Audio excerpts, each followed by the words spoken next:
Today I will share with you some life-changing philosophy. Before we start, make sure to like the video and subscribe. Also, comment where are you watching from and at what time you are watching. Have a nice sleep. In the chaos of our daily lives, it's easy to feel like we're drowning in a sea of stress and uncertainty.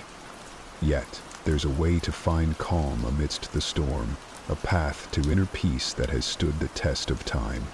Picture this: despite everything that's thrown at you, work pressures, personal conflicts, unexpected challenges, you can stand firm, unshaken, and serene. This isn't just a dream, it's the essence of Stoicism, a philosophy that teaches us how to master our emotions and reactions to live a more fulfilled life.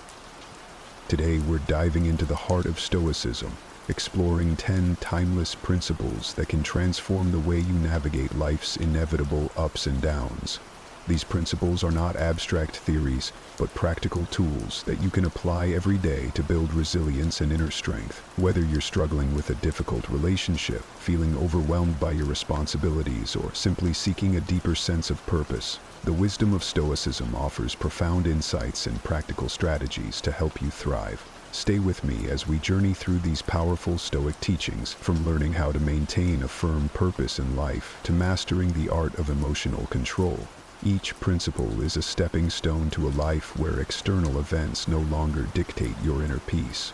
By the end of this video, you'll have the knowledge and tools to cultivate a state of calm and confidence no matter what life throws your way. So, let's embark on this transformative journey together and discover how the ancient wisdom of Stoicism can help you achieve unshakable tranquility and true happiness. If you appreciate what we're doing here, a simple free favor I'll ask from you is to hit the subscribe button, and don't skip any part of the video.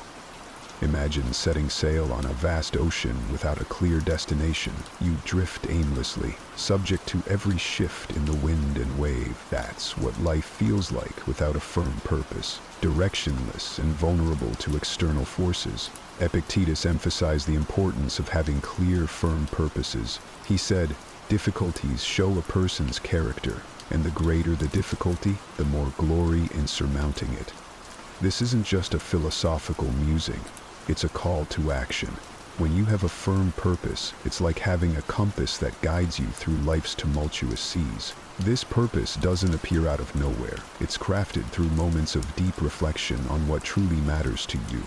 It's not just about career goals or personal achievements, but also about the principles and values you want to dedicate your life to. What do you stand for? What kind of person do you aspire to be? These are the questions you need to answer to find your firm purpose. Once you identify your purpose, it acts as an anchor, grounding you amidst the chaos. Life will throw challenges your way. This is inevitable. But with a firm purpose, these challenges become more manageable. They turn from insurmountable mountains into stepping stones that you can climb. Think of it this way. When your goals and values are crystal clear, the world around you seems to shrink. Colossal challenges become small steps in the journey toward your ultimate purpose. This inner strength, cultivated through Stoic wisdom, cannot be easily defeated. A firm purpose is not something you stumble upon by chance. It's the result of deliberate, deep reflection on what genuinely matters to you. This reflection requires time and honesty. You must dig deep into your soul, beyond superficial desires and fleeting wants, to discover what truly drives you. This might involve reevaluating your life's direction, shedding old habits, or embracing new perspectives. It's a continuous process of self-discovery and alignment with your true self. Once you've found this purpose and ingrained it into your heart, the next step is to apply diligence to protect and nurture it. This involves perseverance and a steadfast commitment to your goals. It's about showing up every day, even when the going gets tough. It's about pushing through setbacks and failures, knowing that they are part of the journey. Remember, a firm purpose isn't just a destination. It's a guiding light that helps you navigate life's journey with confidence and resilience. Think of a firm purpose as a beacon in the night. It not only guides you, but also provides a sense of security and stability. When life's whirlwinds try to pull you off course, your firm purpose acts as a lifebuoy, keeping you from sinking into the sea of emotions and difficult circumstances. This is the power of Stoicism. It's not just a set of rules for living. It's a profound understanding of the power of will and determination. Epictetus reminds us that true power lies in our ability to stay committed to our purpose despite external obstacles. In the light of this philosophy, nothing is impossible and nothing can shake your resilient spirit. So, take some time to reflect deeply on your purpose. Write it down, internalize it, and let it guide you. This firm purpose will be your anchor, your beacon, and your unwavering guide through the storms of life. When someone offends us, it's natural to feel hurt and want to retaliate. But here's where Stoicism steps in with a powerful lesson. Our emotions are the result of our thoughts and personal perspectives. This means we have the power to choose how to respond to any situation. Instead of letting offense overwhelm us, we can see it as an opportunity to strengthen our patience and self-awareness. Think of it like this. Every time you resist the urge to react impulsively, you're building a mental muscle. You're training your mind to remain calm and composed no matter what. Mind control is not just a skill. It's an art that requires daily practice. Start with small habits that help you regain control over your thoughts. For instance, set small, achievable goals every day.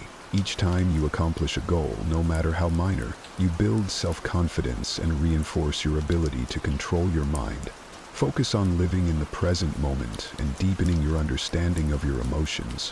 When you start to realize that you have the power to choose your reactions, you'll become resilient to challenges and less swayed by negative emotions. Consider the story of a baker who dedicates every day to perfecting their craft. This baker isn't swayed by excessive criticism or praise. They focus solely on improving their skills, paying no mind to external opinions.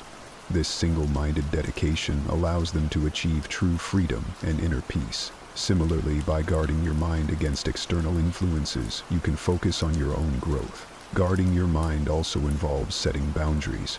Be mindful of what you allow into your mental space. Just as you wouldn't let garbage into your home, don't let negative thoughts, toxic people, or harmful media clutter your mind.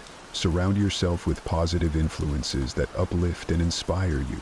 Read books that expand your knowledge. Engage in conversations that challenge and grow your thinking. And spend time with people who support and encourage you. Stoic philosophy isn't just a classical discipline. It's a powerful tool for modern life. By learning to control our minds and handle our emotions maturely, we can achieve genuine peace and freedom amidst a volatile and uncertain world. This isn't about suppressing emotions, but understanding them deeply and responding in a way that aligns with our values and purpose. One practical technique is to practice mindfulness or meditation. These practices help you become more aware of your thoughts and emotions, creating a gap between stimulus and response. In that gap lies your power and freedom. By regularly practicing mindfulness, you train your mind to observe without immediately reacting, giving you greater control over your emotional landscape. Another aspect of guarding your mind is cultivating a growth mindset. Embrace challenges as opportunities for growth rather than threats to your comfort. When you encounter difficulties, remind yourself that every obstacle is a chance to become stronger and wiser.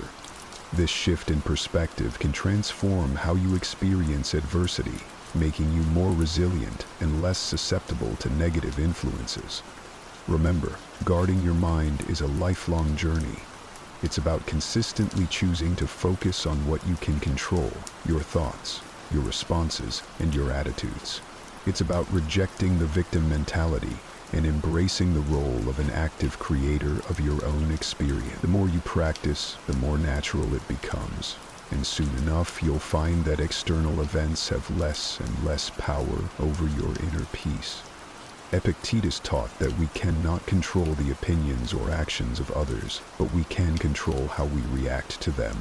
This principle means that even when someone criticizes us harshly, we have the power to decide how much that criticism will affect us.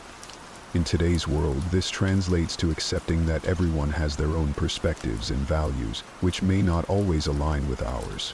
It's normal to encounter differing opinions and sometimes harsh words. What matters is how we process and respond to these situations. The first step in handling criticism is understanding ourselves deeply. When you have a clear understanding of your motivations and the reasons behind your actions, criticism from others loses its sting.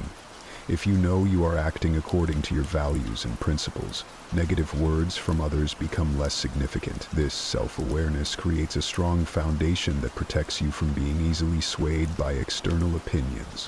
When faced with criticism, instead of reacting defensively, take a moment to pause and reflect. Ask yourself if there is any truth in the criticism. Sometimes even harsh feedback can contain valuable insights that can help us grow. This doesn't mean you have to accept all criticism as valid, but being open to considering it shows maturity and a willingness to learn. Stoicism also teaches the importance of patience and gentleness. Patience allows us to maintain our composure and not react hastily or negatively to criticism. Gentleness helps us maintain good relationships with others, even when they disagree with us or criticize us. Think of the lives of saints and ascetics who faced harm and insult with patience and kindness, always holding fast to their chosen path. By practicing patience and gentleness, we can handle criticism without letting it disrupt our inner peace. Handling criticism also involves developing a thick skin. This doesn't mean becoming indifferent or ignoring feedback, but rather building resilience. It's about understanding that not all criticism is about you. Sometimes people criticize others because of their own insecurities, frustrations, or misunderstandings. By recognizing this, you can depersonalize the criticism and not let it affect your self-worth. Remember that you have the power to choose your response. This freedom is central to Stoic philosophy. Just because someone criticizes you doesn't mean you have to accept their judgment as the final word on your character or abilities. You can choose to take what's useful and discard the rest. This selective approach to handling criticism allows you to grow without being weighed down by negativity. Engaging in constructive dialogue is another effective way to handle criticism. If the criticism comes from someone close, like a friend or family member, consider discussing it with them. Ask for clarification and express your perspective calmly. This not only helps resolve any misunderstandings, but also strengthens your relationships by fostering open communication and mutual respect. Handling criticism effectively can inspire others. When people see you responding to criticism with grace, composure, and a willingness to learn, they are likely to admire your strength and follow your example. You become a role model for resilience and emotional intelligence, embodying the principles of Stoicism in everyday life. Epictetus taught that what frightens and dismays us is not the events themselves, but how we think about them. This means that when someone offends you, it's not their words or actions that hurt you, but rather your perception and reaction to those words or actions. In other words, the power lies within you to decide how much an offense will impact you. This principle is liberating because it shifts the control from external circumstances to your internal world. Transforming offense isn't about denying your emotion. It's natural to feel hurt or angry when you're offended. Stoicism teaches us to acknowledge these emotions without being controlled by them. It's about creating a space between the stimulus and your response. In that space lies your power to choose a response that aligns with your values and long-term goals. One practical way to transform offense is through cognitive reframing. When you feel offended, try to look at the situation from a different angle. Instead of focusing on the negative, ask yourself what you can learn from this experience. This doesn't mean you have to agree with the offender, but it allows you to extract any potential lessons and grow from them. For instance, if a friend criticizes your lifestyle choices, instead of taking it personally, consider if there's any merit to their observation, or if it's an opportunity to affirm your commitment to your values. Stoicism also emphasizes the importance of empathy. When someone offends you, try to put yourself in their shoes. What might they be going through that caused them to act this way? This perspective can help you respond with compassion rather than anger. It's not about excusing bad behavior, but about understanding the human condition and recognizing that everyone has their struggles. Another powerful technique is to practice forgiveness. Holding on to offense and resentment only harms you. It's like drinking poison and expecting the other person to suffer. By choosing to forgive, you free yourself from the burden of negative emotions. Forgiveness doesn't mean condoning the offense, but rather releasing its hold on you. It's a gift you give yourself, allowing you to move forward with peace and clarity. Stoic philosophy also teaches us that true strength lies in embracing and overcoming difficulties, not in avoiding them. Every offense you encounter is an opportunity to build your resilience. Just like a muscle grows stronger through resistance, your character strengthens through facing and transforming offenses. The more you practice this, the more naturally it will come, until you find that external events have little power to disturb your inner peace. Remember that transforming offense is a practice. It's not something you perfect overnight. It requires patience, self-awareness, and a commitment to personal growth. Each time you choose to transform an offense, you're reinforcing a positive habit and making it easier to respond constructively in the future. Epictetus pointed out a profound truth. We are the ones who assign meaning to events, thus creating fear and shame within our souls. This means that these emotions are not inherent in the situations themselves, but are products of our interpretations. Once we understand this, we can begin to change the way we perceive and respond to fear and shame. Fear often arises from the unknown or the anticipation of negative outcomes. It's a natural response meant to protect us, but it can become debilitating if left unchecked. Stoicism teaches us to face our fears head-on. Instead of avoiding what scares us, we should examine it closely. Ask yourself, what exactly am I afraid of? Break it down into specific concerns. Often, you'll find that the fear loses its power when you analyze it rationally. For instance, imagine you're afraid of public speaking. This fear might stem from the worry of being judged or making mistakes. But by breaking it down, you realize that the audience is not there to judge you harshly. They are there to listen and learn. And even if you make a mistake, it's not the end of the world. Every speaker stumbles at some point. By facing this fear and preparing thoroughly, you gradually build confidence. Each time you speak, you chip away at the fear, and it becomes more manageable. Shame is a deep-seated emotion that can make us feel unworthy or flawed. It often stems from societal pressures or past mistakes. Stoicism teaches us to confront shame with courage and self-compassion. It's about accepting our imperfections and learning from our experiences rather than being defined by them. Consider a situation where you feel ashamed of a past mistake. Instead of allowing this shame to fester, face it directly. Reflect on the mistake and understand why it happened. What can you learn from it? How can you use this experience to grow and become a better person? This process of reflection and learning helps you transform shame into a valuable lesson, rather than a source of self-loathing. Another powerful tool in overcoming shame is self-forgiveness. Holding on to shame keeps us trapped in a cycle of self-criticism. By forgiving ourselves, we release the heavy burden and allow ourselves to move forward.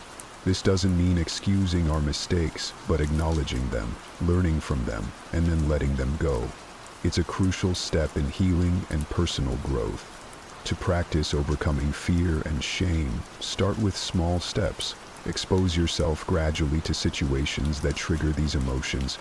Use each experience as a learning opportunity. Over time, you'll build resilience and find that what once terrified or shamed you no longer has the same hold over you. This gradual exposure and reflection help to desensitize you to fear and shame, making them more manageable. Stoicism also teaches the importance of community and support. Share your fears and feelings of shame with trusted friends or mentors. Opening up about these emotions can be liberating and provide you with new perspectives and encouragement. Often, you'll find that others have faced similar challenges and can offer valuable insights and support. Epictetus suggested that by envisioning potential difficulties along our path, we prepare ourselves to face them calmly and thoughtfully. This isn't about being pessimistic or expecting the worst. It's about being realistic and ready for anything. When you anticipate obstacles, you're not caught off guard when they appear. Instead, you've already considered possible solutions and ways to manage your reactions. One practical way to anticipate obstacles is through a technique called premeditatio malorum. or the premeditation of evils. This involves taking time to visualize potential challenges and consider how you would respond to them. For example, before a big meeting, you might think about what could go wrong, technical difficulties, tough questions, or even personal nervousness. By envisioning these scenarios, you can plan your responses and reduce the impact of surprise. This practice isn't about dwelling on negativity, but about building mental resilience. When you've mentally rehearsed handling difficulties, you're less likely to be thrown off balance when they occur. You become more adaptable and capable of maintaining your composure, which is a hallmark of Stoic philosophy. Anticipating obstacles also means being flexible and open to change. Life rarely goes exactly as planned, and rigid expectations can lead to disappointment and stress. By anticipating that things may not go as expected, you can remain flexible and adjust your plans as needed. This adaptability is crucial for navigating life's uncertainties with grace and effectiveness. Another important aspect of anticipating obstacles is maintaining a balanced perspective. While it's useful to consider potential difficulties, it's equally important to recognize your strengths and resources. Acknowledge the skills, knowledge, and support systems you have that can help you overcome challenges. This balanced approach ensures that you're prepared without becoming overly anxious or negative. Anticipating obstacles helps build patience and perseverance. When you know that challenges are inevitable, you develop a long-term mindset that values persistence over immediate success.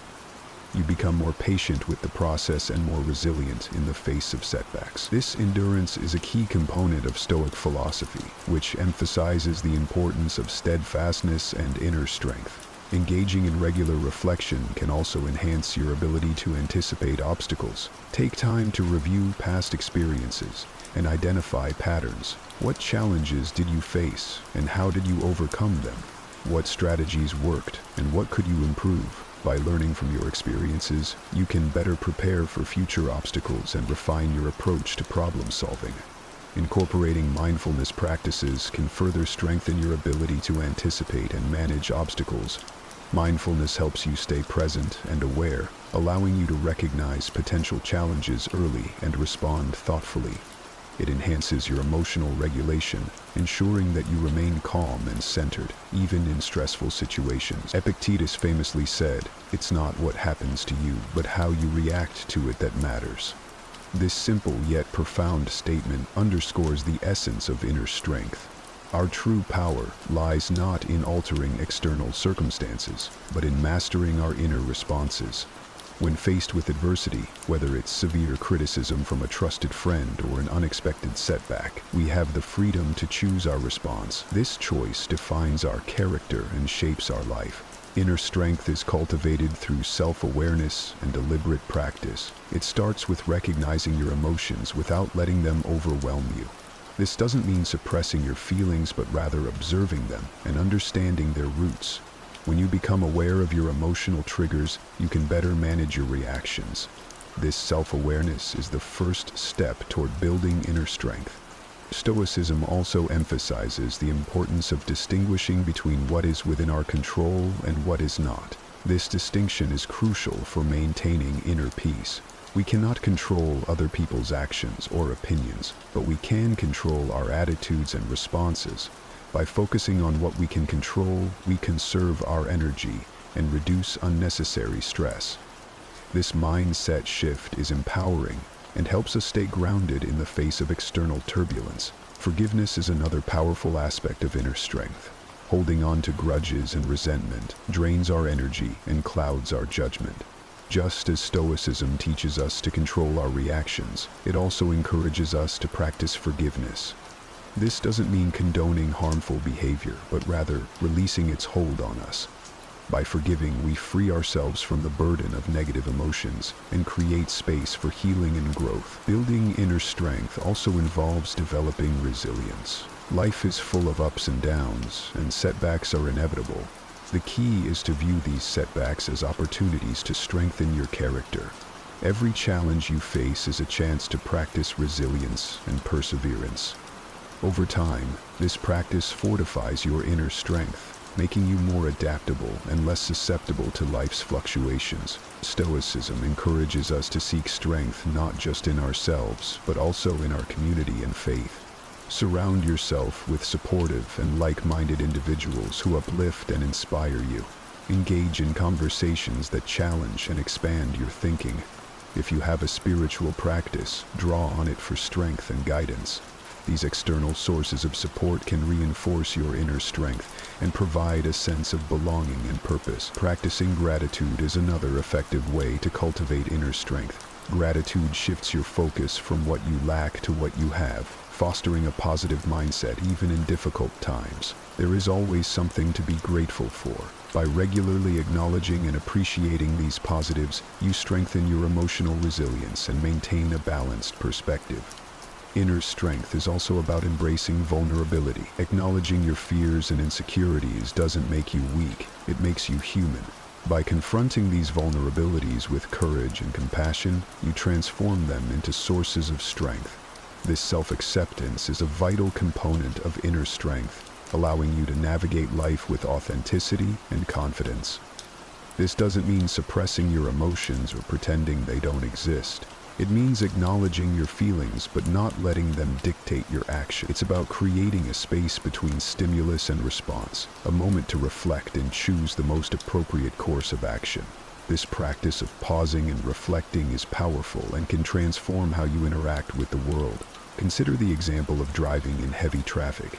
Someone cuts you off, and your immediate reaction might be anger or even road rage. Instead of acting on this impulse, Stoicism encourages you to pause and consider your response. Will honking or shouting make the situation better? Probably not. By choosing to remain calm, you maintain control over your emotions and actions, leading to a more peaceful and less stressful experience.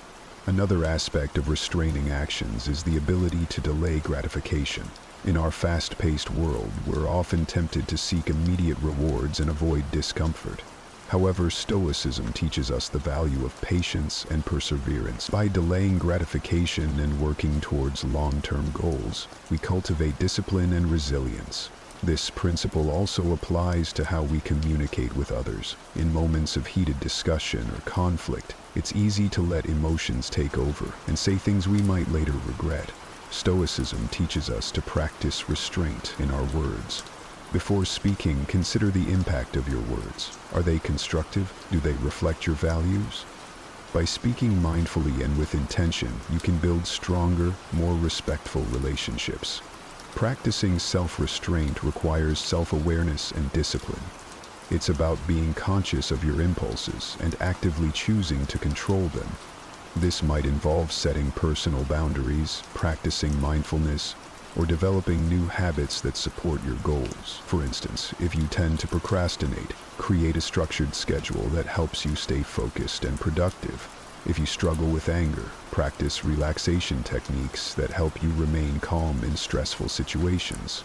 Stoicism also emphasizes the importance of acting according to reason rather than impulse. This means making decisions based on thoughtful consideration of the situation and its consequences. Imagine you're faced with a significant decision at work. Instead of making a hasty choice, take the time to gather information, weigh the pros and cons, and consider how your decision aligns with your values and goals. This reasoned approach leads to better outcomes and a greater sense of control. Restraining actions is not about becoming passive or avoiding action altogether. It's about being deliberate and intentional in our choices. It's about understanding that our actions have consequences and taking responsibility for them. By practicing self-restraint, we become more effective in achieving our goals and maintaining our inner peace. Engaging in regular reflection can also enhance your ability to restrain actions. Take time each day to review your behavior and consider where you could have exercised more restraint. What triggered your impulses? How could you respond differently in the future? This ongoing self-assessment helps you build greater self-awareness and strengthens your commitment to acting with intention.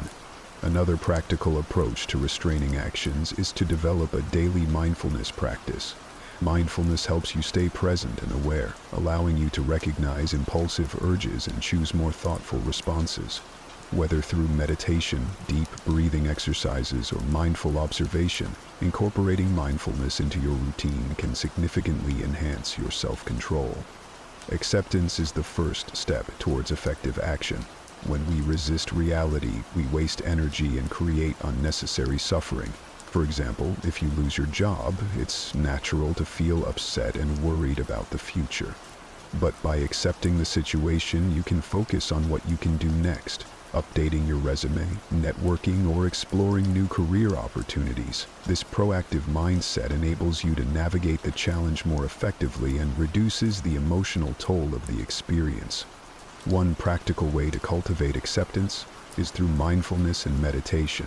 These practices help you stay present and aware, allowing you to observe your thoughts and emotions without judgment. By regularly practicing mindfulness, you develop the ability to accept each moment as it comes, with all its imperfections and uncertainties. This acceptance creates a foundation of inner peace and resilience. Stoicism teaches us that acceptance is not about giving up, but about finding strength in adversity. It's about understanding that every event, no matter how challenging, offers an opportunity for growth and learning. When faced with difficulties, ask yourself, what can I learn from this? How can this experience make me stronger? This shift in perspective transforms obstacles into stepping stones for personal development. Acceptance also involves letting go of perfectionism. Many of us strive for perfection in our careers, relationships, and personal achievement. However, this relentless pursuit can lead to stress and dissatisfaction. By accepting that perfection is unattainable, we can appreciate our efforts and progress. This doesn't mean lowering our standards, but recognizing that imperfections are part of the human experience. Embracing our flaws and setbacks with compassion allows us to live more fully and authentically. Gratitude is another powerful tool for cultivating acceptance. When we focus on what we have rather than what we lack, we shift our mindset from scarcity to abundance. Gratitude helps us see the good in our lives, even amidst challenges. By regularly practicing gratitude, we reinforce a positive outlook and strengthen our ability to accept and appreciate life as it is. Acceptance also extends to our relationships. We often have expectations of how others should behave, leading to frustration and disappointment when they don't meet these expectations. By accepting people as they are, with all their strengths and weaknesses, we can build more harmonious and fulfilling relationships. This doesn't mean tolerating harmful behavior, but understanding that everyone has their own journey and challenges. By practicing empathy and compassion, we create a space for authentic connections and mutual growth. Epictetus and other Stoic philosophers emphasized that living according to nature means recognizing our place in the world and acting in accordance with our rational and social nature. At its core, this principle is about living authentically and in harmony with the universe. Living according to nature starts with self-awareness. It requires a deep understanding of who we are and what our true nature is. This involves introspection and reflection on our values, strengths, and purpose. By understanding our natural tendencies and inclinations, we can make choices that align with our true selves rather than conforming to societal expectations or external pressures. This principle also means recognizing and accepting the natural cycles of life. Just as the seasons change, our lives go through different phases: growth, stability, decline, and renewal. By accepting these cycles, we can navigate life's transitions with greater ease and grace. Living according to nature involves cultivating virtues such as wisdom, courage, justice, and temperance. These virtues are the guiding principles that help us navigate life's challenges and make ethical decisions. Wisdom allows us to see things clearly and make informed choices. Courage gives us the strength to face adversity and take action. Justice ensures that we act fairly and honorably in our relationships. Temperance helps us maintain balance and self-control. By cultivating these virtues, we align our actions with our natural, rational nature. Stoicism also teaches us to live in harmony with others. As social beings, we are naturally connected to those around us. Living according to nature means recognizing our interdependence and contributing to the well-being of our community. This involves practicing empathy, compassion, and cooperation. When we help others and build positive relationships, we fulfill our social nature and create a more harmonious and supportive environment. Another aspect of living according to nature is embracing simplicity and focusing on what truly matters. In a world filled with distractions and materialistic pursuits, it's easy to lose sight of our true priorities. Stoicism encourages us to strip away the excess and focus on our core values and essential needs. This might involve simplifying our lifestyle, prioritizing meaningful relationships, and dedicating time to personal growth and self-care. By doing so, we create space for what truly brings us joy and fulfillment. Stoicism also emphasizes the importance of acceptance and gratitude in living according to nature. Accepting the natural flow of life means letting go of the need to control every outcome and trusting in the process. It's about being grateful for what we have and appreciating the present moment. Gratitude helps us recognize the abundance in our lives and fosters a positive mindset. By focusing on the good, we cultivate a sense of contentment and peace. Living according to nature requires us to be mindful of our impact on the environment. As part of the natural world, we have a responsibility to care for the planet and preserve its resources. This involves making sustainable choices, reducing waste, and respecting the delicate balance of ecosystems. By living in an environmentally conscious way, we honor our connection to nature and contribute to the well-being of future generations. Incorporating mindfulness into our daily lives can enhance our ability to live according to nature. Mindfulness helps us stay present and aware, allowing us to make intentional choices that align with our true selves. Whether through meditation, deep breathing, or mindful observation, these practices help us connect with our inner nature and the world around us. They encourage us to slow down, reflect, and act with purpose. In a world that never sleeps, where every moment is documented and shared, there's a profound power hidden in silence and obscurity. It might seem counterintuitive, but sometimes the best way to truly connect with ourselves and forge a path forward is by stepping back from the limelight. This isn't just about taking a break. It's about strategically withdrawing from the noise to build something extraordinary in the shadows. Stoicism, an ancient philosophy that has surged back into relevance, teaches us the value of internal focus and resilience. By embracing periods of silence, we align more closely with our goals, shield ourselves from the distractions of external approval, and prepare ourselves for a transformation that's deeply rooted and genuinely impactful. Today, we're going to explore how disappearing isn't just for magicians or the introverted. It's a deliberate, powerful strategy that can lead to incredible personal growth and clarity. Whether you're looking to reinvent yourself, focus on a new goal, or simply find peace in a turbulent world, the lessons we delve into today will show you how turning down the volume of the world helps us to amplify our inner voice. Join me as we unpack the art of vanishing, not from the world, but into ourselves, and how this Stoic practice can lead to a life of contentment and achievement far beyond what the eye can see. If you appreciate this deep dive into transforming your life with Stoic wisdom, a simple favor I ask is to hit the subscribe button. And please, don't skip any part of the video to ensure you get the full breadth of insights we're going to explore together. Let's get started. First off, let's talk about silence. Silence is not just golden, it's transformative. Embracing quietude is more than merely refraining from speech. It's about choosing what to share and with whom, very carefully. In our everyday interactions, it's incredibly easy to fall into the trap of oversharing, from the mundane details of our daily routines to our loftiest aspirations. However, when we broadcast every aspect of our lives, we open ourselves up to external influences that can cloud our judgment and sway our direction. By keeping certain details to ourselves, we maintain control over our narrative and protect our mental space from noise and clutter. This approach is deeply rooted in Stoic philosophy, which values the power of self-mastery and control. Stoics believe that true freedom comes from within, and that managing our perceptions and reactions can lead to profound peace and effectiveness. So, when you choose to hold back from sharing every detail of your life, You're not just avoiding gossip or the potential misinterpretation of your words. You're also making a strategic decision to keep your focus sharp and your intentions pure. This selective sharing helps to fortify your goals against the fluctuations of public opinion and keeps you anchored to your true purpose. It's about crafting a life that aligns with your deepest values, not one that's continuously reshaped by every passing comment or criticism.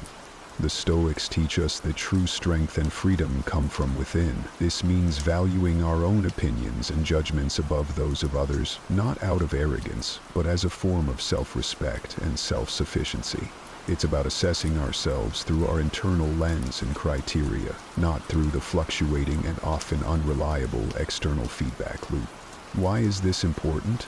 When we depend too heavily on the approval or disapproval of others, we become like leaves in the wind, unstable and reactive to every gust. By anchoring our self-worth in our own reasoned judgments, we cultivate a stable core. This stability is what allows us to navigate life's challenges with equanimity and focus. We begin to act not out of a desire to please or conform, but from a deep, consistent place of personal integrity and understanding. This doesn't mean we disregard the feelings or opinions of others. Rather, we weigh them against our values and reason. Stoicism doesn't advocate for emotional coldness, but recommends a judicious balance, where we listen to others yet are not swayed unless their reasoning aligns with our deeply held beliefs and values.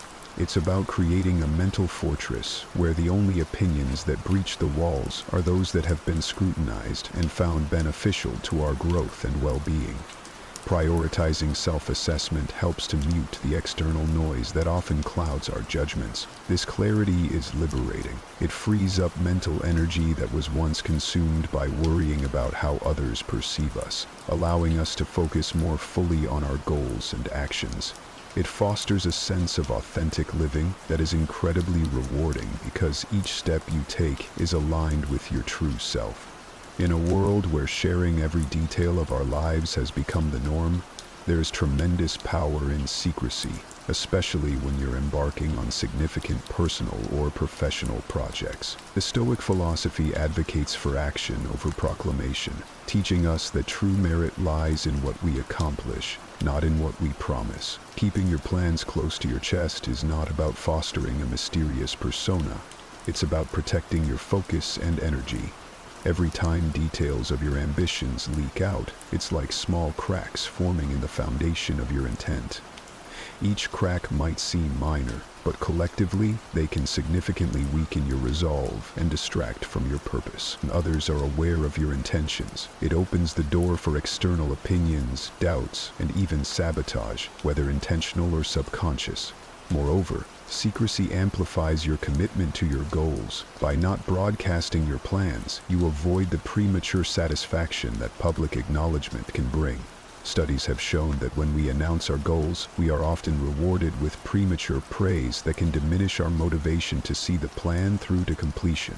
Stoicism teaches us to derive satisfaction from the act of doing and the personal fulfillment of seeing results, rather than from the accolades that might come from simply stating intentions. Additionally, keeping plans to yourself aligns with the Stoic practice of focusing on internal validation rather than external approval. It encourages a reflective and deliberate approach to your ambitions.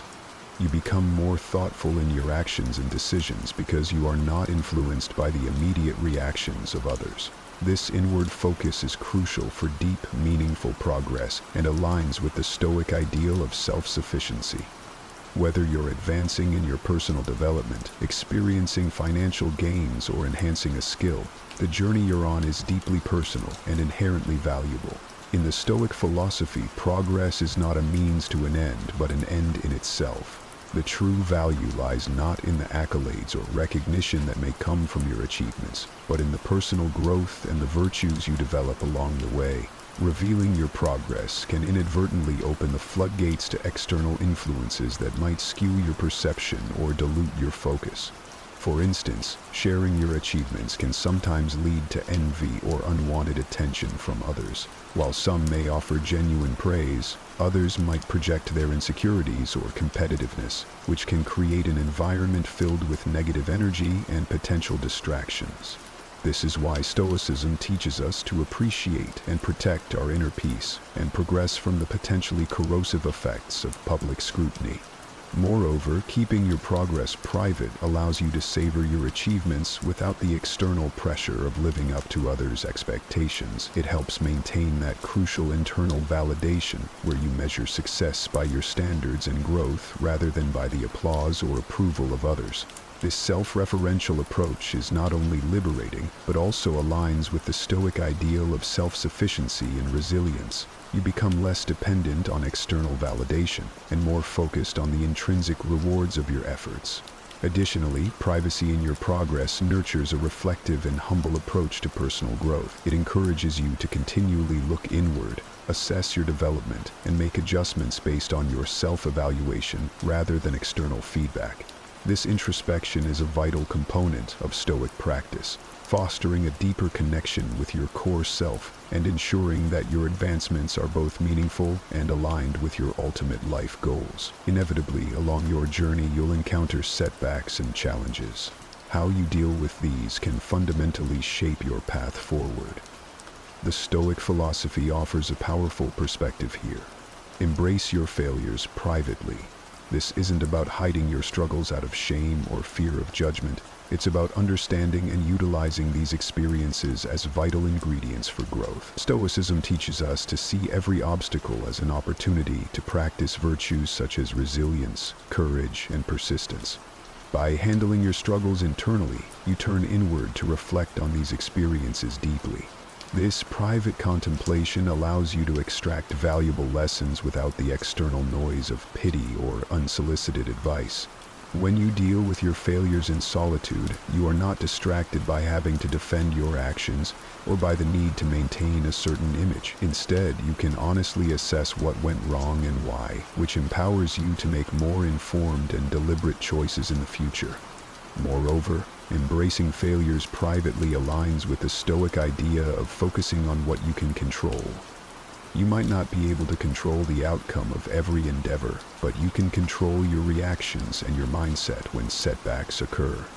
Instead of looking outward for validation or commiseration, look inward. Ask yourself what this failure teaches you, how it can contribute to your character, and how it can refine your strategies moving forward.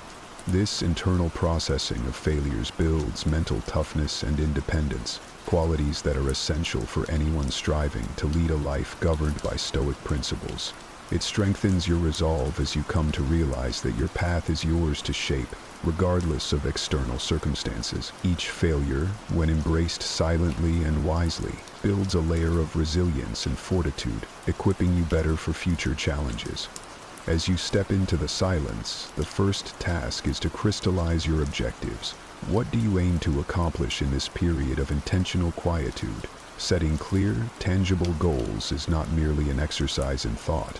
It's an essential part of the journey towards self-improvement and true personal transformation. Whether your focus is on learning a new language, enhancing your physical health, or launching a new venture, the specificity of your goals will serve as your North Star, guiding every step you take. Stoicism teaches us that the path to virtue and inner peace is paved with purposeful action. The Stoics didn't just endure life's challenges, they actively sought to overcome them by setting clear, actionable. This philosophy underscores the importance of having a well-defined target. Knowing precisely what you want to achieve gives your actions direction and meaning. It turns abstract aspirations into concrete plans, making them more attainable. Moreover, having a specific goal in mind allows you to measure your progress accurately. This measurement isn't just about reaching milestones, but about reflecting on the growth that each step brings. Every small achievement on the way to your larger goal is a testament to your commitment and a chance to cultivate virtues like discipline, perseverance, and resilience, key tenets of Stoic thought. When you pick a target, you're doing more than just setting a goal. You're mapping out a pathway for your personal evolution. This targeted approach ensures that every effort you make and every hour you spend is infused with purpose. It aligns perfectly with the Stoic belief in living deliberately. In the quiet solitude of your disappearance from the noise of the world, your clear, focused goals become beacons of light, keeping you oriented and motivated, no matter the obstacles you face. Once you have set your sights on a clear target, the next step is to align every aspect of your life with achieving that goal.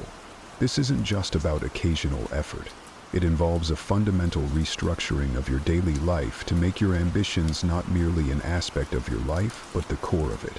If your goal is to enhance your fitness, consider the practicality of living close to a gym or integrating physical activities into your daily routine that reinforce this commitment. If it's about acquiring knowledge, transform your living space into a haven of learning filled with books, documentaries, and access to online courses. Stoicism teaches us that discipline is not about restriction, but about aligning our actions with our true values. The Stoics view discipline as a form of self-love, a way to honor oneself by living in accordance with one's principles. By structuring your life around your goals, you practice this high form of self-discipline daily. This isn't just about filling your time with activities that push you toward your goals. It's about crafting a lifestyle that is wholly integrated with your objectives, ensuring that every hour contributes to your broader vision.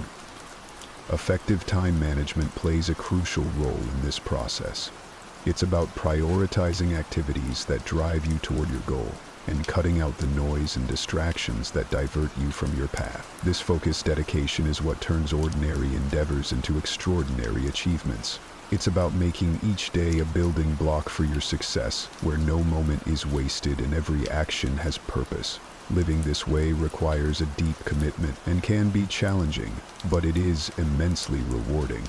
As you align more closely with your goals, you'll find that your efforts start to feed into a larger momentum. This isn't just about reaching a destination, it's about becoming the kind of person who achieves these goals.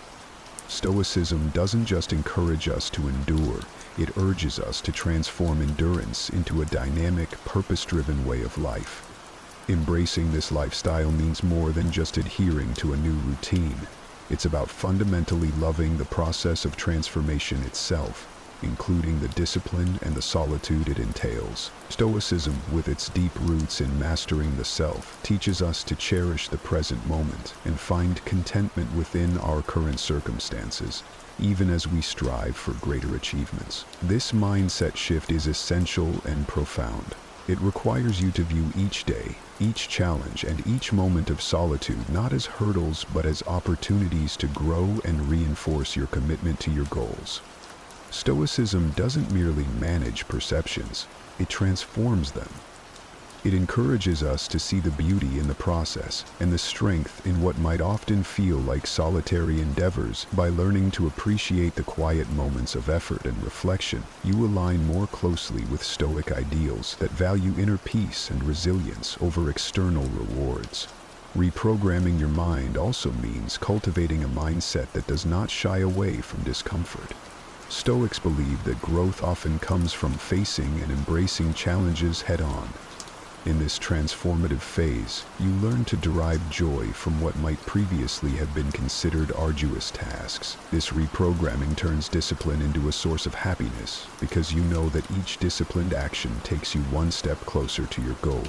Moreover, this new mindset encourages you to live intentionally, focusing on what truly matters and discarding what does not align with your goals. It's about making peace with the fact that while the future holds promise, the present holds the keys to that future.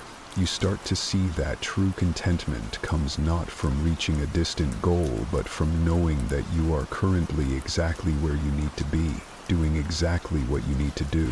Adopting this Stoic way of thinking reshapes not just your actions, but your entire outlook on life. It shifts your focus from outcomes to the quality of your daily actions. This shift is crucial for genuine, lasting change because it builds a foundation of habits and attitudes that will sustain not just the achievement of one goal, but the continual pursuit of personal excellence. Initially, the idea of disappearing was about retreating from the public eye to focus on self-improvement. away from the distractions and pressures of external expectations. However, as you progress and evolve, you might discover that the need to step back into the spotlight isn't as compelling as you anticipated. This isn't a sign of failure, but a profound realization about the nature of true transformation. Stoicism teaches us that the worth of our actions and our growth should not be measured by external accolades, but by the internal peace and contentment they bring. If you've genuinely transformed, integrating the principles and practices that have reshaped your life, you'll find that the quiet satisfaction of knowing you have evolved into your better self is far more rewarding than any public recognition. This shift in perspective is a hallmark of deep, meaningful change.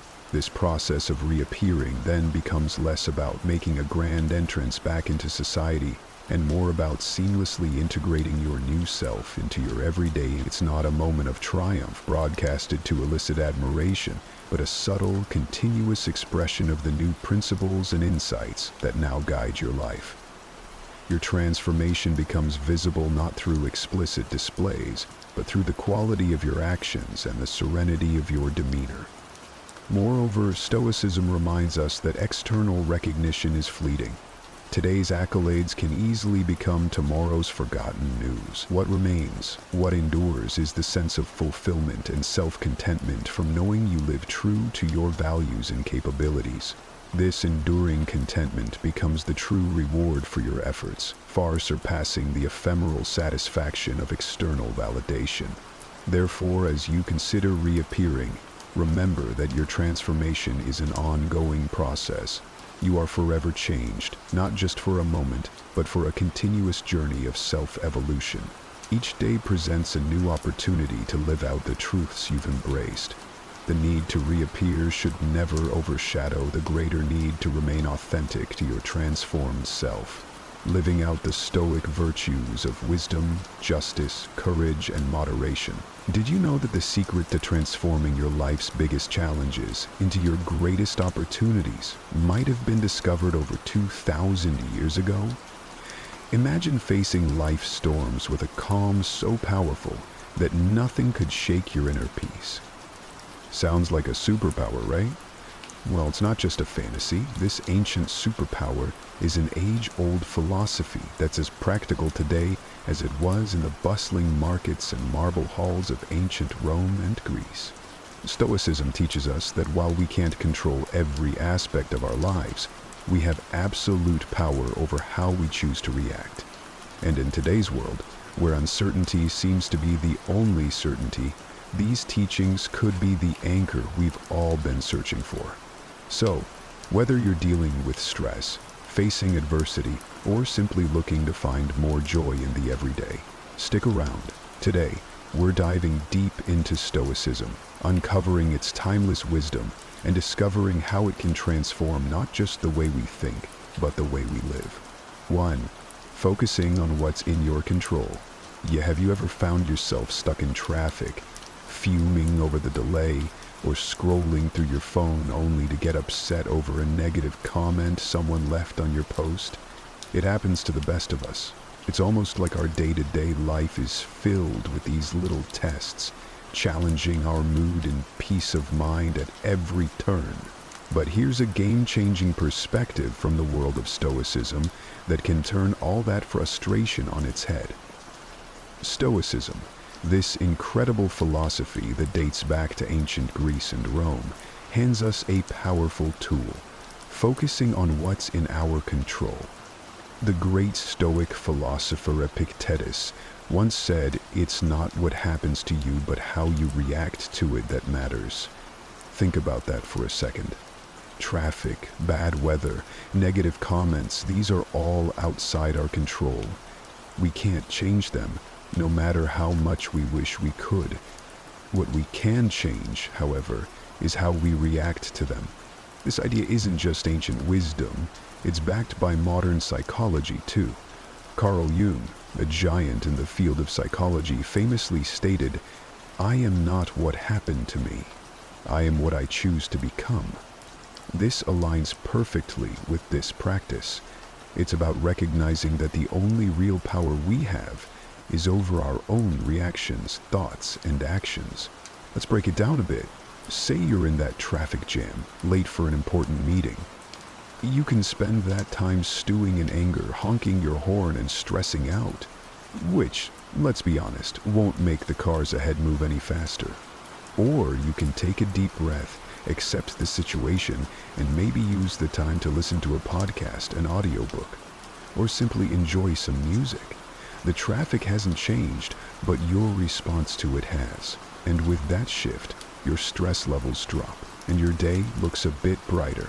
This principle of focusing on what you can control extends far beyond just dealing with traffic or weather. It applies to our personal goals, our reactions to others, and our approach to obstacles in life. As Marcus Aurelius, another Stoic heavyweight, reminds us, you have power over your mind, not outside events.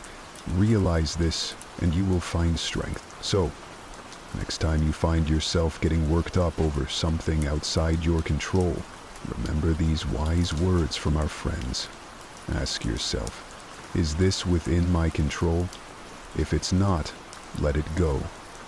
Focus on your reaction, your mindset, and your actions. This simple shift can have a profound impact on your stress levels and overall happiness. It's not always easy, but it's worth practicing every day. Remember, it's about progress, not perfection. And as we learn to focus more on what's in our control, we'll find ourselves not just surviving life's challenges, but thriving in spite of them. 2. Embracing obstacles as opportunities. Stoicism teaches us the art of embracing obstacles as opportunities. It sounds counterintuitive, right? Most of us are programmed to view obstacles as just that, barriers to our success and happiness. But Stoics like Marcus Aurelius, Seneca, and Epictetus flip this narrative on its head. They tell us, when life throws you a curveball, instead of asking, why me? Ask, what can I learn? This is a game changer. Marcus Aurelius, the Roman emperor and philosopher, penned in his personal writings, the impediment to action advances action. What stands in the way becomes the way. What he means here is that every obstacle, no matter how daunting, not only tests our resilience, but also teaches us valuable lessons. It's about finding the silver lining in tough situations and using it to fuel our growth. This perspective isn't just ancient philosophy, it's backed by modern thinkers too. The famous psychologist Carl Jung said, "What you resist persists." By fighting against obstacles, we give them more power over us. But by accepting and learning from them, we can overcome them. This mindset is about transforming challenges into stepping stones towards becoming stronger and wiser. Let's make it practical. Say you're facing rejection from job applications. It's easy to fall into a spiral of self-pity and doubt. But what if you viewed each rejection as feedback? Maybe there's a skill you need to improve, or a new strategy for your job search. That shift in perspective can turn a series of rejections into a path for professional development. Another example is personal conflicts. They're uncomfortable and stressful, but they also offer a chance to practice patience, empathy, and communication skills. Every disagreement is an opportunity to understand different viewpoints and refine our conflict resolution abilities. The essence of embracing obstacles as opportunities lies in asking ourselves, what can this situation teach me? Instead of being passive victims of circumstance, we become active learners and problem solvers. This doesn't mean that facing obstacles becomes easy, but it does mean that we approach them with a mindset geared toward growth and learning. Epictetus once said, "It's not what happens to you, but how you react to it that matters." This is the heart of Stoicism. It's about seeing beyond the immediate pain or frustration of an obstacle and finding the lessons and opportunities it presents. So, when you're faced with a challenge, big or small, try to pause and reframe it. Ask yourself what you can learn from the situation and how it can make you stronger and wiser. Remember, Obstacles aren't just hurdles to overcome, they're opportunities to grow. By adopting this mindset, we can navigate life's ups and downs with more grace, resilience, and wisdom. 3. Living in the present moment. It's something we hear about all the time, right? Live in the now. But what does that really mean, and why is it so important? Living in the present moment is about fully embracing and experiencing where you are at this very second, not letting your mind wander off to the worries of tomorrow or the regrets of yesterday. It's about realizing that life, with all its beauty, challenges, and surprises, happens in the now. This concept isn't new. It's been a cornerstone of philosophy, echoed by great minds like Marcus Aurelius, Seneca, and Epictetus, and reiterated by modern psychologists and thinkers. Let's start with the Stoics. Marcus Aurelius once said, "Do not dwell in the past, do not dream of the future. Concentrate the mind on the present moment." He understood that the power of living in the present lies in its ability to ground us, to clear our minds of distractions, and to allow us to appreciate the richness of life as it unfolds. But why is it so hard to stay present? Our minds are often cluttered with thoughts, worries about what's next, or replaying things that have already happened. This constant mental noise pulls us away from the beauty and potential of the here and now. As the famous psychologist Carl Jung put it, the least of things with a meaning is worth more in life than the greatest of things without it. Living in the present moment gives meaning to the small, everyday experiences, enriching our lives beyond measure. Aristotle talked about the importance of being mindful of the present to achieve eudaimonia, or a state of being happy, healthy, and prosperous. He believed that by focusing on the here and now, we could live a virtuous life, making the most of our human experience. So, how can we practice living in the present? It starts with mindfulness. The art of paying attention to the present moment without judgment. When you eat, savor each bite. When you walk, notice the feeling of the ground under your feet. Listen actively when someone is speaking to you, instead of planning what you're going to say next. These simple acts of mindfulness bring us back to the present, making our lives richer and more meaningful. Seneca offered this wisdom: "True happiness is to enjoy the present without anxious dependence upon the future." He understood that anxiety about what's to come or what has been only serves to diminish our happiness in the now. Living in the present isn't about ignoring the future or forgetting the past. It's about finding a balance where we learn from our past and plan for our future, without letting those activities consume our present. It's in this balance that we find peace and contentment. Remember, every moment is an opportunity to reset and refocus on the now. It's in the present that we live, love, and make memories. So, let's make a conscious effort to be more present in our lives. Let's cherish the now, for this moment, right here, is where life truly happens. 4. Building self-discipline. I know the word self-discipline might bring to mind images of rigid schedules and a life devoid of fun, but let's reshape that picture together. Self-discipline is not about restricting your life. It's about empowering yourself to make choices that align with your deepest values and long-term aspirations. It's choosing what's right for you, not what's easy in the moment. At its core, building self-discipline is about mastery over ourselves. It's about saying yes to things that serve us and no to things that don't, even when it's tough.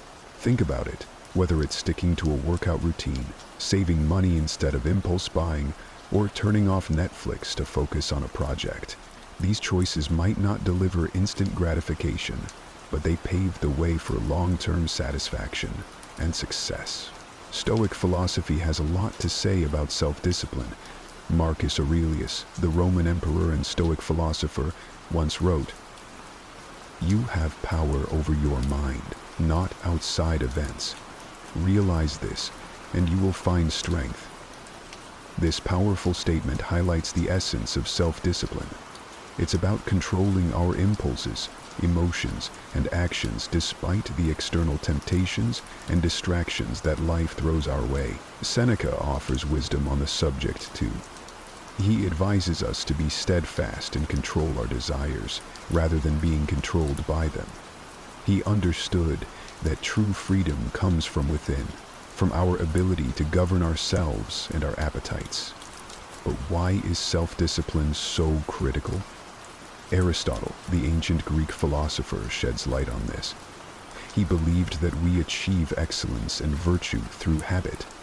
By practicing self-discipline, we cultivate habits that lead us toward our best selves. It's not about occasional acts of willpower, but about consistently making choices that reflect our values and goals. Building self-discipline also ties into modern psychological understanding. Carl Jung, a pioneer in psychology, emphasized the importance of integrating all aspects of our personality to live fully.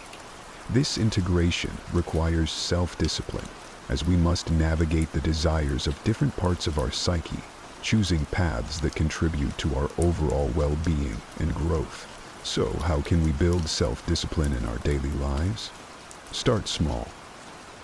Pick one area you want to improve, whether it's your diet, exercise routine, or spending habits. Set clear, achievable goals and take it one day at a time. Remember, every time you make a choice that aligns with your goals, you're building the muscle of self-discipline. Epictetus reminds us, no great thing is created suddenly. Self-discipline is built through small, consistent actions. It's about progress, not perfection. Every day presents new opportunities to practice self-discipline, to choose actions that move us closer to who we want to be. Building self-discipline is a journey. It's about finding balance between what we want now and what we want most. It's about making choices that might be hard in the moment, but will bring us closer to our goals, happiness, and peace in the long run. Oh, let's commit to this journey together, supporting one another and choosing what's right, not what's easy. Remember, in the realm of self-discipline lies the path to achieving our dreams and living in the life we truly love. 5. Developing emotional resilience. When life throws its curveballs, we all experience a whirlwind of emotions. Feeling angry, sad, or frustrated is a natural part of being human. But here's the kicker. It's not just about the emotions we feel. It's about how we handle them. That's where the magic of emotional resilience comes in. Emotional resilience is like this superpower that allows us to navigate through life's storms with grace and come out stronger on the other side. It's about acknowledging our emotions, understanding them, and then taking positive steps to move forward, rather than being swept away by the tide of our feelings. The Stoics had a lot to say about this. Marcus Aurelius, for example, reminds us, "You have power over your mind, not outside events. Realize this, and you will find strength." This profound insight touches the essence of emotional resilience. It's about recognizing that while we might not have control over what happens to us, we have control over how we respond. Our emotions don't have to control our actions. Seneca offers wisdom on facing adversity without losing our composure. He teaches that life's hardships are tests of our character and resilience. By facing our feelings with understanding and patience, we can grow wiser and more robust. But how do we develop this emotional resilience? It starts with self-awareness. Being mindful of our emotions and reactions helps us understand ourselves better. It's okay to feel what we're feeling, but instead of reacting impulsively, we can choose to respond in a way that aligns with our values and long-term well-being. But how do we develop this emotional resilience? It starts with self-awareness. Being mindful of our emotions and reactions helps us understand ourselves better. It's okay to feel what we're feeling, but instead of reacting impulsively, we can choose to respond in a way that aligns with our values and long-term well-being. Aristotle spoke about the golden mean, finding the balance between excess and efficiency. This concept applies beautifully to emotional resilience. It's about finding a balanced response to our emotions, not suppressing them or letting them overpower us. Carl Jung, a pioneer in psychology, emphasized the importance of integrating all aspects of our psyche to achieve wholeness. Part of this process involves confronting our emotions, understanding them, and learning from them. This is at the heart of developing emotional resilience. So, what can you do when you're in the grip of strong emotions? First, give yourself permission to feel. Acknowledge your emotions without judgment. Then, take a step back and try to understand what triggered these feelings.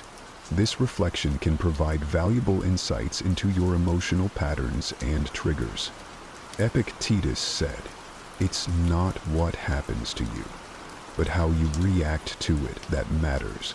This is a powerful reminder that our reactions to our emotions can shape our experiences. Instead of being reactive, we can choose to respond in a way that is constructive and healing. Developing emotional resilience is a journey.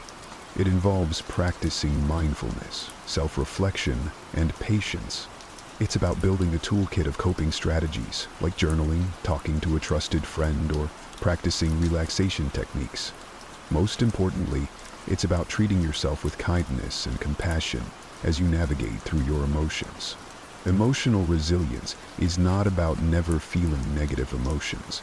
It's about learning to ride the waves of those emotions with grace and coming out on the other side stronger and more self-aware.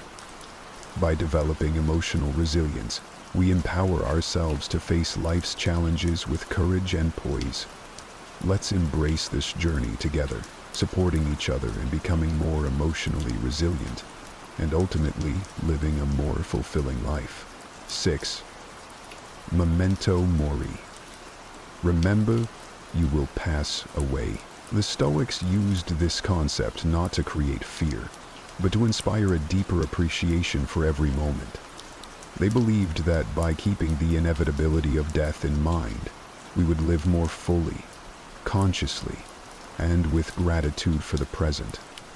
Marcus Aurelius in his meditations often reflected on the transience of life, encouraging us to live in a way that's true to our values and to make the most of the time we're given.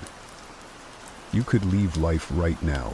Let that determine what you do and say and think, he wrote. This isn't about being morose.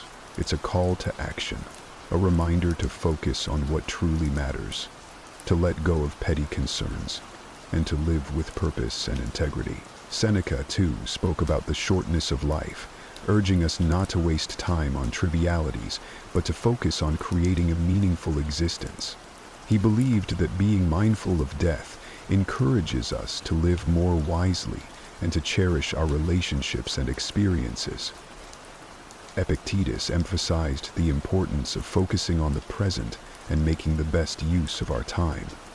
By remembering that we won't live forever, we're more likely to live ethically and to appreciate the beauty and richness of life. How can we incorporate memento mori into our own lives without it feeling like a dark cloud over our heads? It starts with shifting our perspective.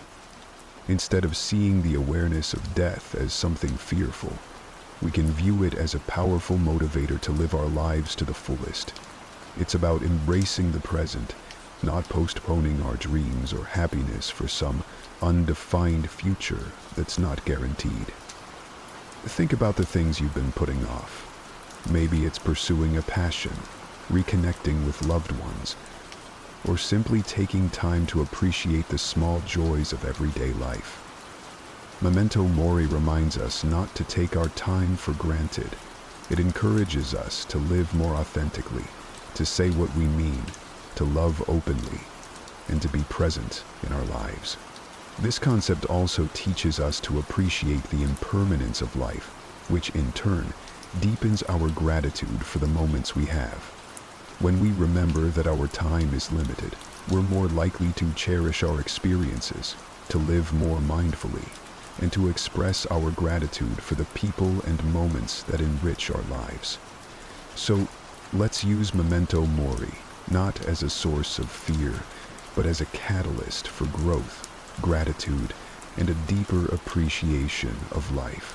Let it remind us to make choices that align with our deepest values, to cherish our relationships, and to savor the beauty of the present moment. Remembering that we will die one day encourages us to live more fully today. In embracing memento mori, we find a powerful reminder to live, not in fear of death, but in celebration of life. Let's make every moment count, not because we're afraid of its end, but because we're in love with life itself. Let's live in a way that, when our time does come, we can look back with no regrets, knowing we lived fully, loved deeply, and appreciated the incredible journey that life is. 7. Practicing gratitude. It's fascinating how such a simple concept can profoundly impact our lives. Gratitude is about shifting our focus to what we have, rather than dwelling on what we're missing. This practice can be a real game changer, especially on those days that feel like an uphill battle.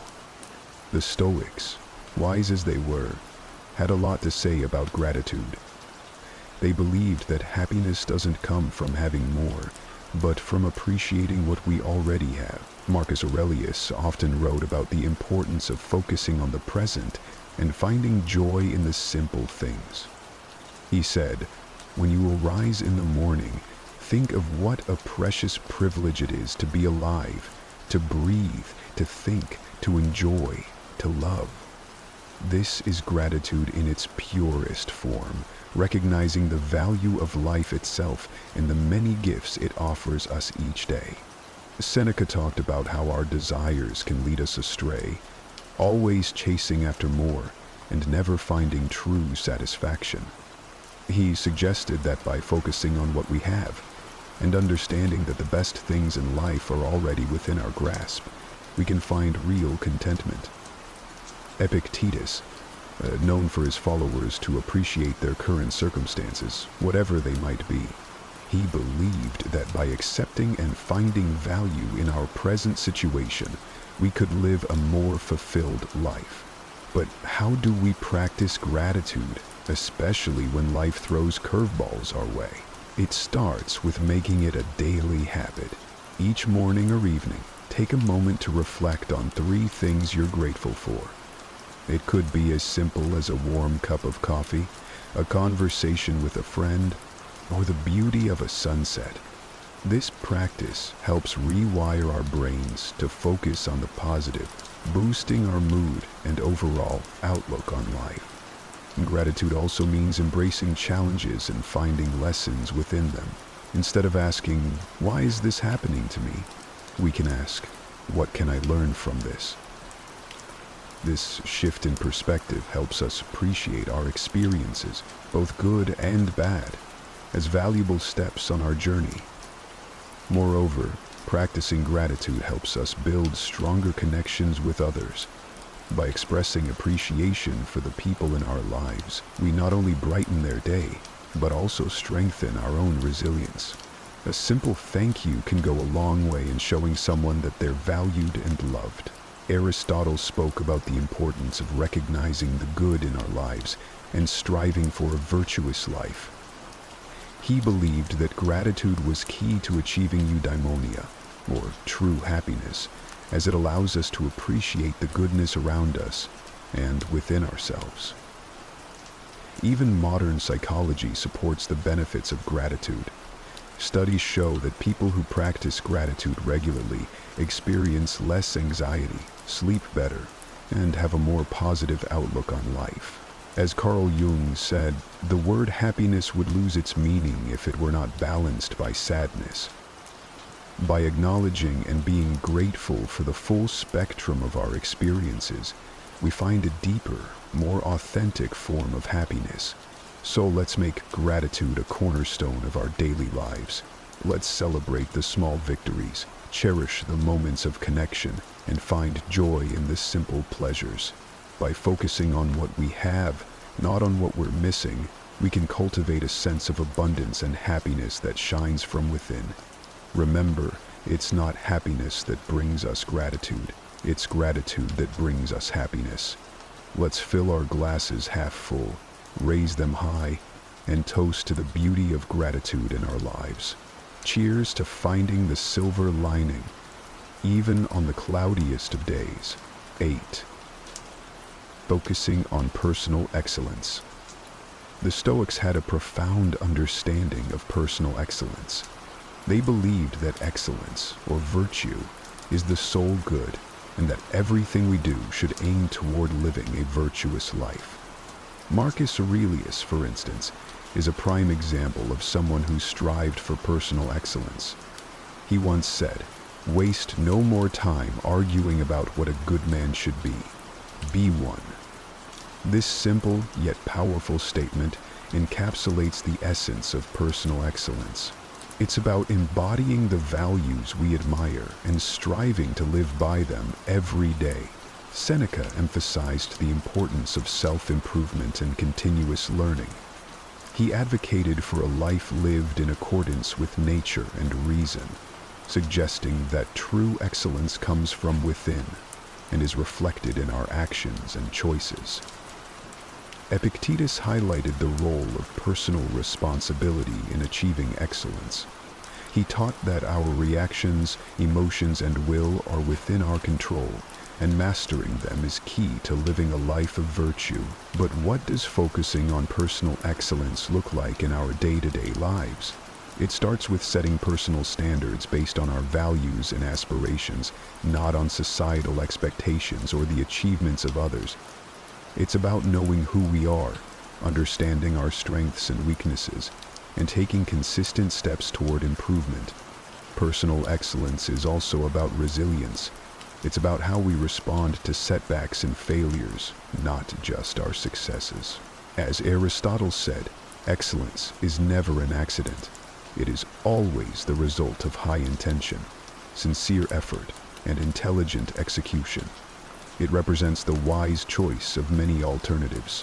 Choice, not chance, determines your destiny. This means embracing challenges as opportunities to learn and grow, rather than seeing them as obstacles. Moreover, focusing on personal excellence involves cultivating a growth mindset, a concept championed by modern psychology. It's the belief that our abilities and intelligence can be developed through dedication and hard work. This mindset encourages us to embrace challenges, persist in the face of setbacks, and see effort as a path to mastery. Personal excellence also means living authentically. It's about being true to ourselves and our values, even when it's not easy. It's about making choices that reflect who we are and who we want to be, and taking pride in our journey, including both the struggles and the triumphs. Practicing gratitude, as we discussed earlier, ties into personal excellence too. By appreciating what we have and where we are on our journey, we foster a positive outlook that supports our growth and well-being. So let's commit to focusing on personal excellence. Let's set our own standards, embrace our unique paths, and take pride in our progress. Remember, it's not about being perfect. It's about being proud of who we are and how we live. It's about celebrating our efforts, learning from our experiences, and always striving to be the best versions of ourselves. Together, let's make personal excellence not just a goal, but a way of life. 9. Not caring what others think. In a world saturated with social media, where likes, follows, and comments often dictate self-worth, it's easy to fall into the trap of valuing ourselves through the lens of others' opinions. But here's a liberating truth. Your worth isn't based on external validation. It's about being true to yourself, embracing your authenticity, and living in alignment with your values. The Stoics, those ancient philosophers we often turn to for timeless wisdom, had much to say about this. They taught that our inner peace and freedom come from focusing on what's within our control, our actions, our thoughts, and our integrity, not the ever-changing opinions of others. Marcus Aurelius wisely stated, "I have often wondered how it is that every man loves himself more than all the rest of men, but yet sets less value on his own opinion of himself than on the opinions of others." This striking observation highlights a paradox many of us live with, valuing others' judgments over our own self-assessment. Seneca echoed this sentiment by emphasizing the importance of living a life true to one's self, not one shaped by the expectations or approval of others. He believed that true contentment comes from within, from living a life that aligns with our principles and values. Epictetus taught that worrying about others' opinions is outside our control and therefore not worth our energy. He encouraged focusing instead on our own actions and on living virtuously, as that's where our true power lies. So, how can we start caring less about what others think and more about being true to ourselves? First, understand that you are the author of your life story. You have the power to define your worth, not society, not your social media followers, nor the people around you. Ground your self-esteem in who you are, the values you stand for, the kindness you spread, and the effort you put into being your best self. Second, practice self-reflection. Ask yourself, whose life am I living? Am I making choices based on my desires, or am I trying to fit into someone else's mold? Reflecting on these questions can help realign your actions with your true self. Third, embrace vulnerability. Being true to yourself means being open about your flaws and all, understanding that we are reflections of our progress, making mistakes and learning from them. This authenticity attracts the right people into your life, those who appreciate the real you. Moreover, remember the words of Aristotle, who spoke about the golden mean, finding balance in life. Applying this to our concern for others' opinions means finding a healthy balance between considering constructive feedback and maintaining our autonomy and self-worth. Incorporating a Stoic mindset into our lives means understanding that our worth is determined by our virtues, our actions, and our commitment to living a meaningful life, not by external accolades or approval. It's about building a strong inner fortress that remains unshaken by the fleeting opinions of others. Let's commit to valuing ourselves for who we truly are, not for the likes, follows, or approval we receive. Let's be courageous in our authenticity, living lives that resonate with our deepest truths. Remember, your worth is inherent and unique. By being true to yourself, you shine your light in the most genuine way possible. Let's not just navigate life, but thrive in it, with the confidence that comes from knowing we are living authentically, aligned with our values, and true to ourselves. 10.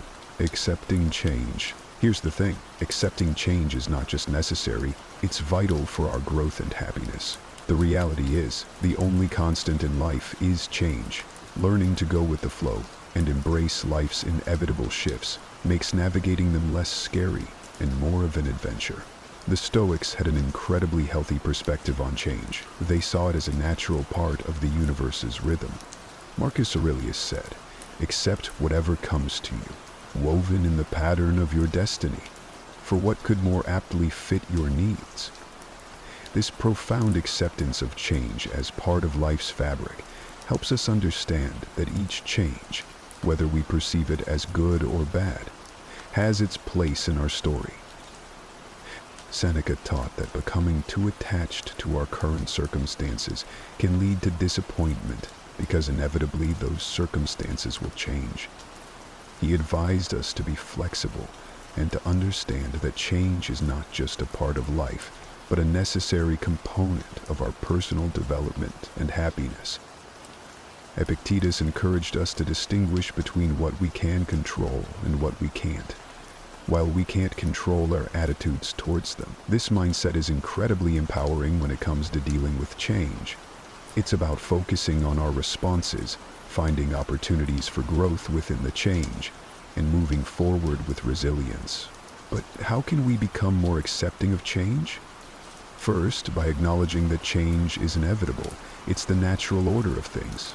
Everything around us is in a constant state of flux. Seasons change, people come and go, and our very selves are renewing themselves as we speak. Embracing change means embracing life itself. Second, by practicing mindfulness. Being present in the moment allows us to appreciate our current experiences without clinging to them. This awareness creates space for acceptance when those experiences inevitably evolve or come to an end. Third, by seeking the lessons in change.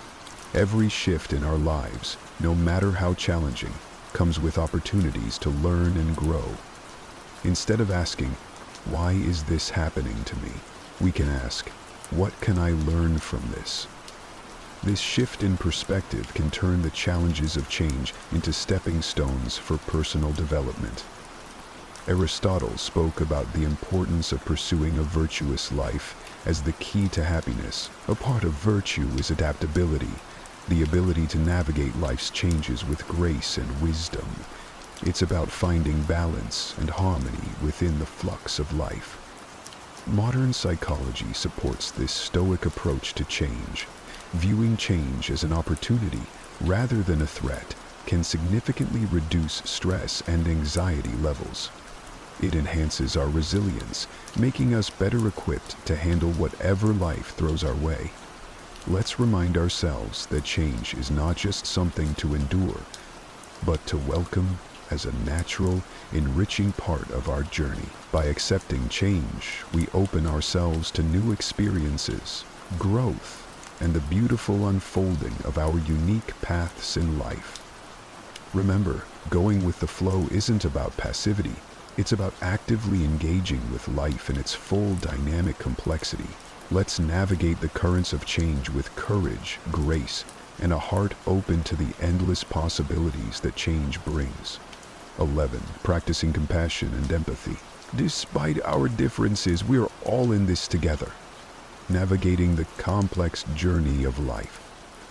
By fostering an understanding and caring attitude toward others, we contribute to making the world a kinder, more loving place.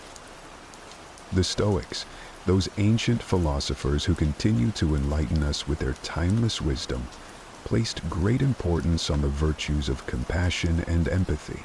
They believed in the interconnectedness of all humans and taught that kindness and understanding toward others are essential aspects of living a virtuous life.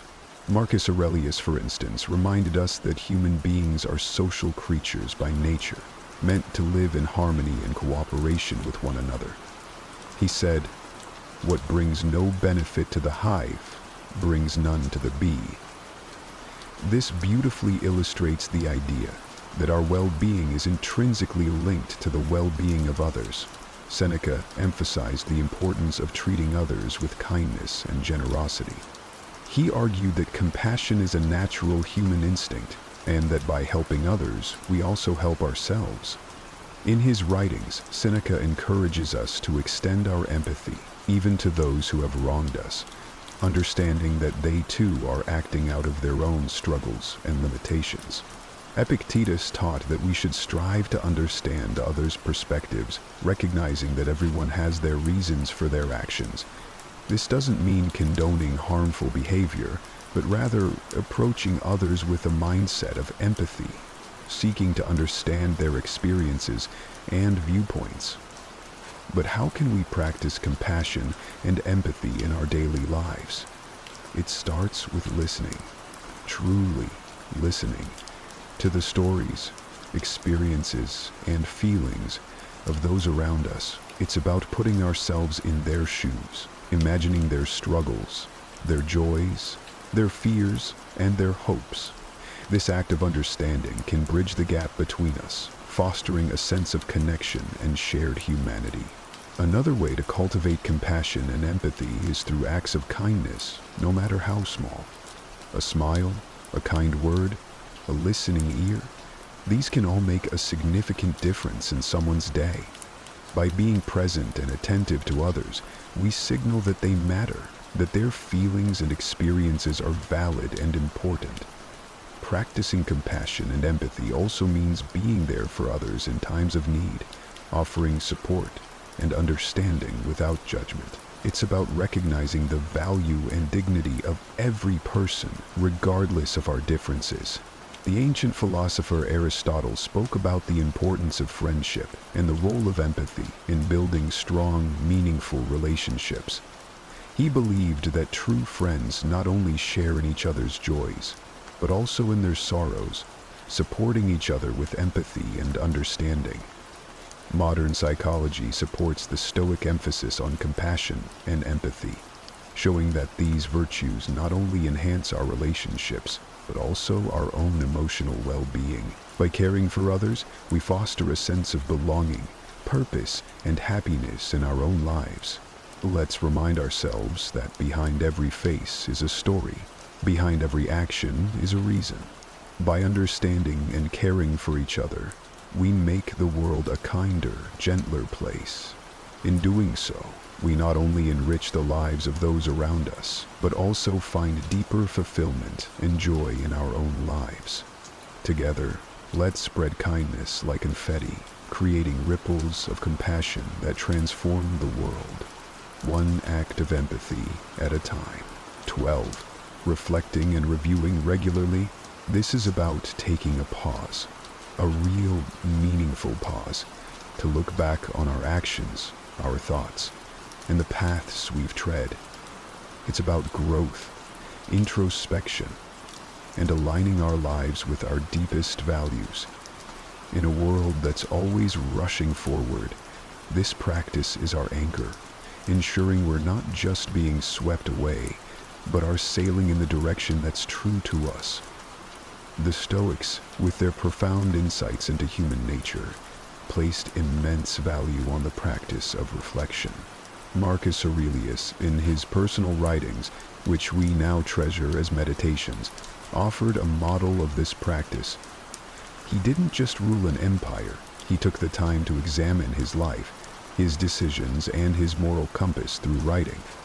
He saw this reflection as essential to living a life of virtue and purpose.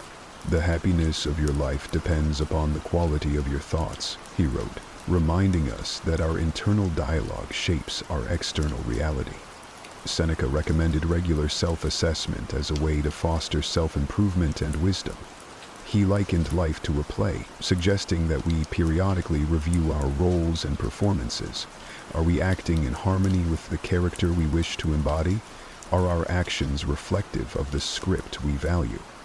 The script of our lives? Epictetus encouraged his students to end each day with a review of their actions and attitudes. This wasn't about self-criticism, but about self-awareness and growth. He urged us to ask ourselves, what did I do well? What did I do wrong? What duties were left undone? Through such questions, we can steer our lives more consciously, making adjustments that bring us closer to our ideals. But how do we incorporate this practice of reflection and review into our modern lives? First, by making it a habit. Dedicate a few minutes each day, perhaps before bedtime, to reflect on your day. What were your victories? Where did you face challenges, and how did you respond? This practice can start as a mental exercise, but writing it down can enhance its benefits, giving you a tangible record of your journey. Second, use reflection as a tool for gratitude. In reviewing your day, also take note of the moments, no matter how small, that brought you joy or gratitude. This balances our natural tendency to focus on the negative, cultivating a more positive outlook on life. Third, approach this practice with kindness and compassion toward yourself. Reflection is not about berating yourself for mistakes, but about recognizing them as opportunities for learning and growth. Be as understanding and supportive to yourself as you would be to a dear friend. Aristotle spoke about the importance of living a reflective life. He believed that true wisdom comes from understanding ourselves, our actions, and our place in the world. This reflection is the essence of living an examined life, one that's in accordance with virtue and excellence. In modern psychology, the benefits of regular reflection are well documented, showing improvements in mental health, clarity of purpose, and personal growth. Reflecting on our experiences helps us process emotions, learn from our actions, and make more informed decisions moving forward. Let's commit to this practice of reflecting and reviewing regularly. Let it be our guidepost, ensuring that we are not just passively experiencing life, but actively shaping it according to our values. By taking the time to look back, we gain the insight needed to move forward more aligned, more aware, and more in tune with the essence of who we are and who we aspire to be. Did you know that most of us are only tapping into a fraction of our true potential? That's right. Somewhere beneath the daily grind, the endless to-dos, and the comfort of routine lies a powerhouse of untapped strength and capabilities. It's like discovering an old dusty lamp in your attic, only to realize it's been a treasure chest all along. This is the kind of rut that sneaks up on all of us from time to time. But here's where it gets interesting. According to Stoic philosophy, we're not just passive observers of our lives. We're the architects. Stoicism teaches us that our potential is a powerful force, shaped moment by moment through our actions and decisions. It's not enough to recognize your potential. You have to live it, breathe it, and make choices every day that reflect it. Now, let's get real for a moment. If you feel like you're not living up to your full potential, you're not alone. It's a common feeling, but common doesn't mean harmless. It's a sign, a nudge, really, that it's time to wake up, to shake off the dust of complacency, and to start steering your life with intention and purpose. Why settle for just getting by when you could be shooting for the stars? So, why do we get stuck? It's often because we're avoiding discomfort. We stick to routines, to the known paths because they're safe.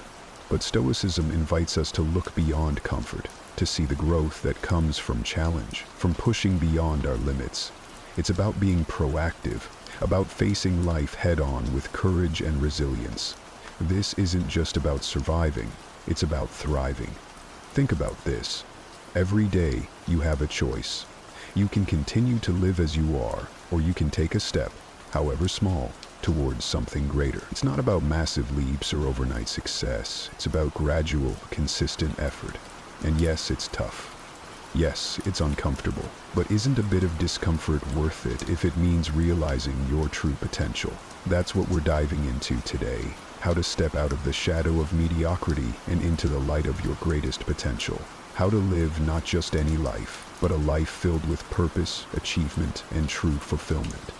And if you appreciate what we're doing here, a simple, free favor I'll ask. Hit that subscribe button.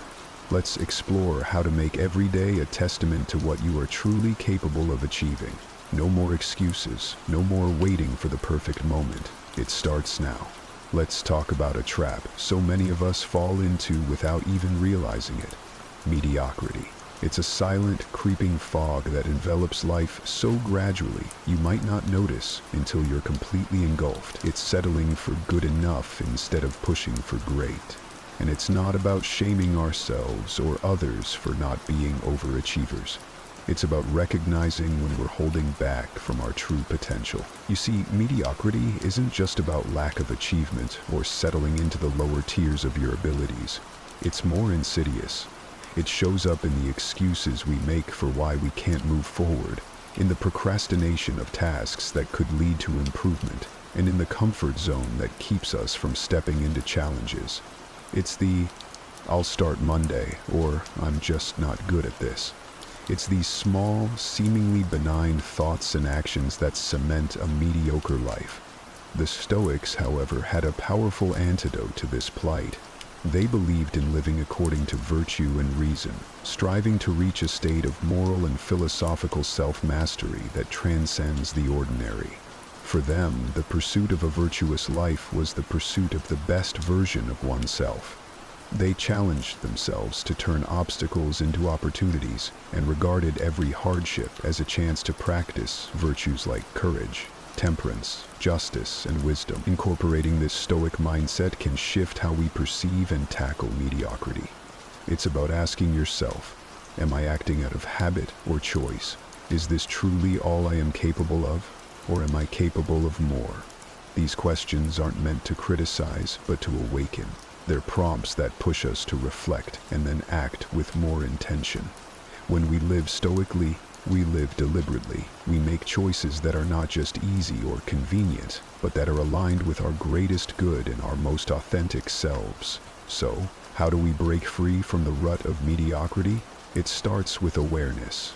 Acknowledge where you're accepting less than you deserve or could achieve. Maybe it's in your job, where you do the bare minimum because the passion has fizzled out, or in your relationships, where you hold back from deeper connection due to fear of vulnerability, or perhaps it's in your personal goals, which you've put on indefinite hold. Once you identify these areas, challenge them. Not all at once, but little by little. Set goals that scare you a bit. Reach out to someone who inspires you. Take up a project that requires you to learn and grow. The key is consistent, incremental effort. And yes, there will be failures and setbacks. But remember, as the Stoics teach, it's not the events themselves that disturb us, but our judgments about them. Each setback is a chance to learn, to adjust, and to try again with a deeper understanding, strength, and resolve. And let's not forget about the company we keep. Just as mediocrity can be contagious, so too can ambition and growth. Surround yourself with people who challenge you, who encourage you, who help you to rise up. Community is a powerful catalyst for transformation. In a group where excellence is nurtured, you'll find it hard not to grow. We all have that voice inside our head, the one that whispers doubts and feeds on our fears. It's like a constant companion whose favorite hobby is talking us out of our dreams and aspirations. But here's the thing. That voice, your inner critic, doesn't have to dictate your life. It's time to take back control, to silence the doubts, and to transform the way you engage with yourself. The Stoics had a fascinating approach to dealing with the internal dialogue that holds us back. They taught that we should not be disturbed by our thoughts because they are not the truth of who we are. They are merely impressions that come and go. Instead, they encouraged us to question our initial reactions to things, to challenge the validity of those negative whispers, and to respond with reason and virtue. This is where the practice of prose, or attention, becomes vital. It involves being mindful of our thoughts and the judgments we make about them, ensuring they align with our true character and aspirations. And now, think about how often you've caught yourself saying, "I can't do this, I'm not good enough," or "I'm just not cut out for this." These statements are your inner critic's way of keeping you within the bounds of what's comfortable. But growth, as we know from Stoic wisdom, is born from discomfort. By recognizing these thoughts as mere opinions, not facts, you empower yourself to challenge and change them. How do you practically kill your inner critic? Start by observing your thoughts as an outsider.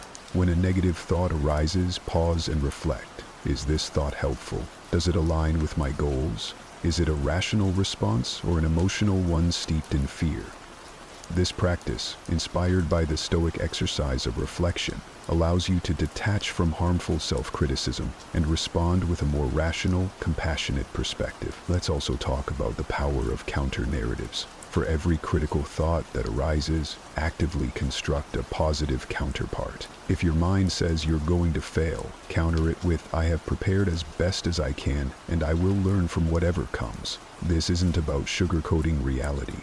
It's about providing a balanced view that includes your strengths and capabilities. Moreover, Stoicism teaches us to embrace challenges as opportunities to test and refine our virtues. So when your inner critic tries to steer you away from a challenge, see it as an opportunity to practice courage and perseverance. Each time you confront a fear or doubt, you weaken the hold your inner critic has on you and strengthen your commitment to personal excellence. It's also helpful to cultivate an environment that reinforces your new mindset. Surround yourself with affirmations. Whether they be quotes from your favorite Stoic philosophers, reminders of your past successes, or simple affirmations of your worth and capability, these serve as constant reminders of your path and help drown out the noise of your inner critic. Lastly, remember that silencing your inner critic is a journey, not a one-time event. It requires patience, persistence, and a lot of self-compassion. Mistakes will be made, and that's okay. What's important is that you keep moving forward. Keep challenging those negative thoughts, and keep aligning your actions with your true potential.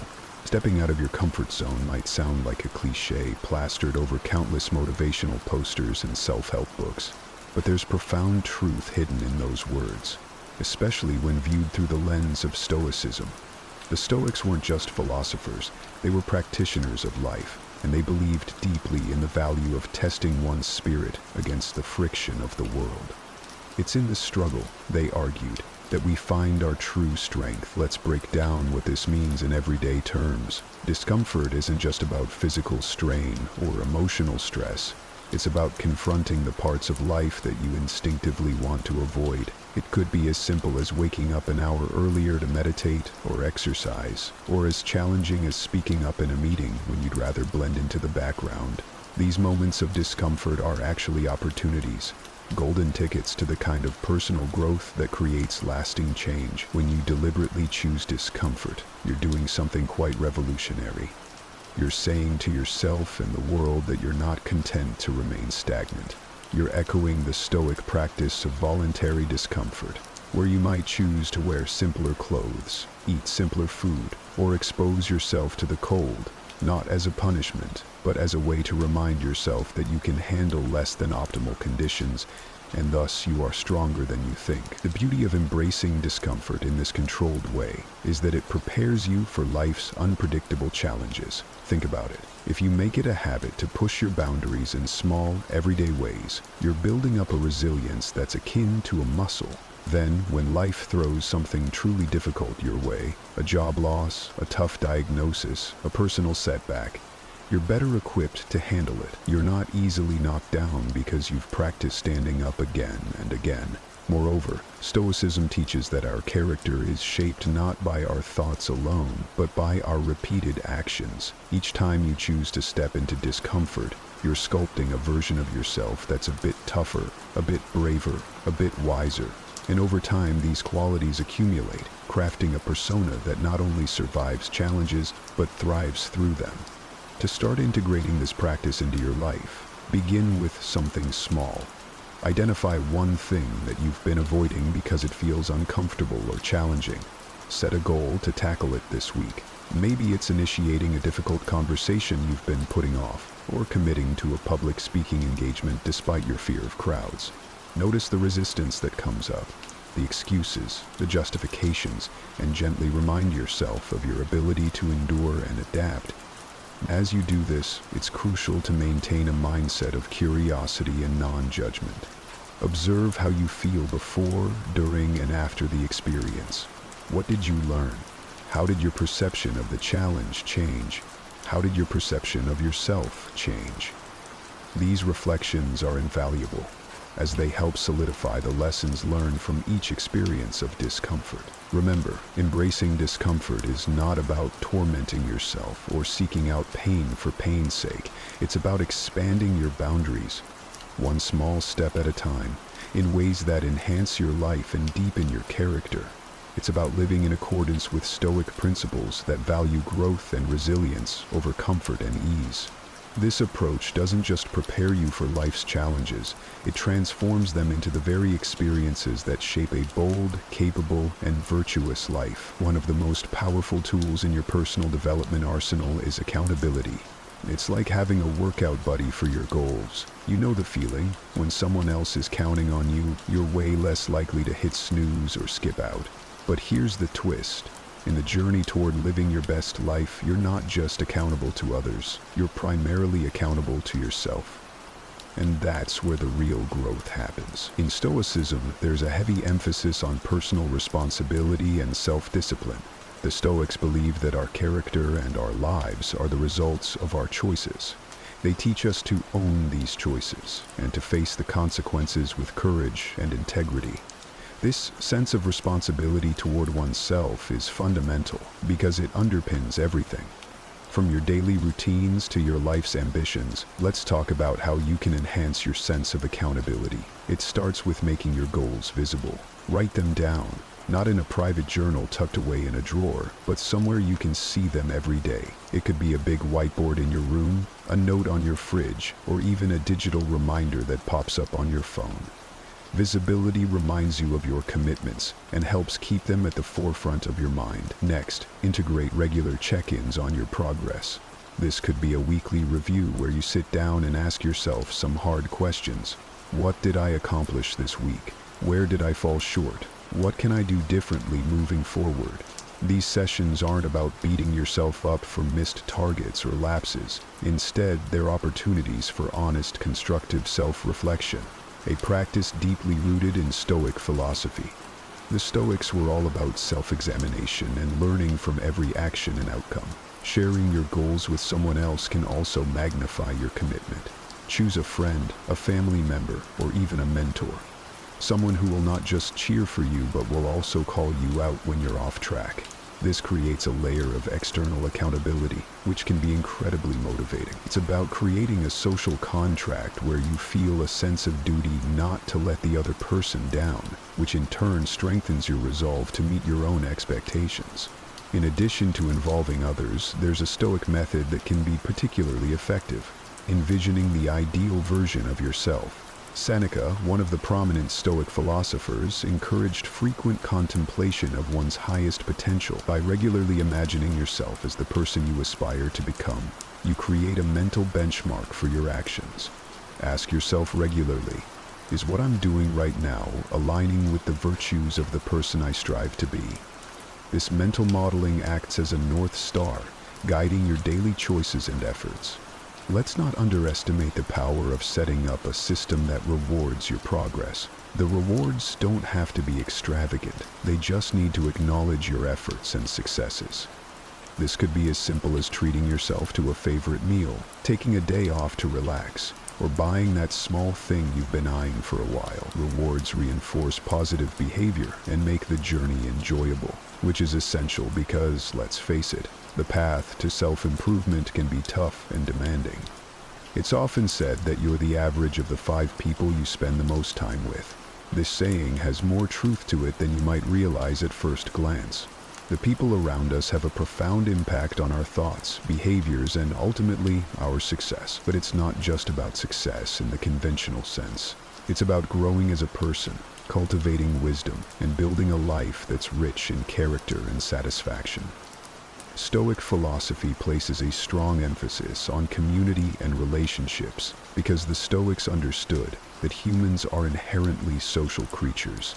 We influence each other in countless ways, many of which are subtle and subconscious. Seneca, a renowned Stoic thinker, advised choosing friends who embody the traits we wish to develop, suggesting that their characteristics would naturally rub off on us. By surrounding ourselves with people who are wise, virtuous, and purpose-driven, we are more likely to adopt these qualities ourselves.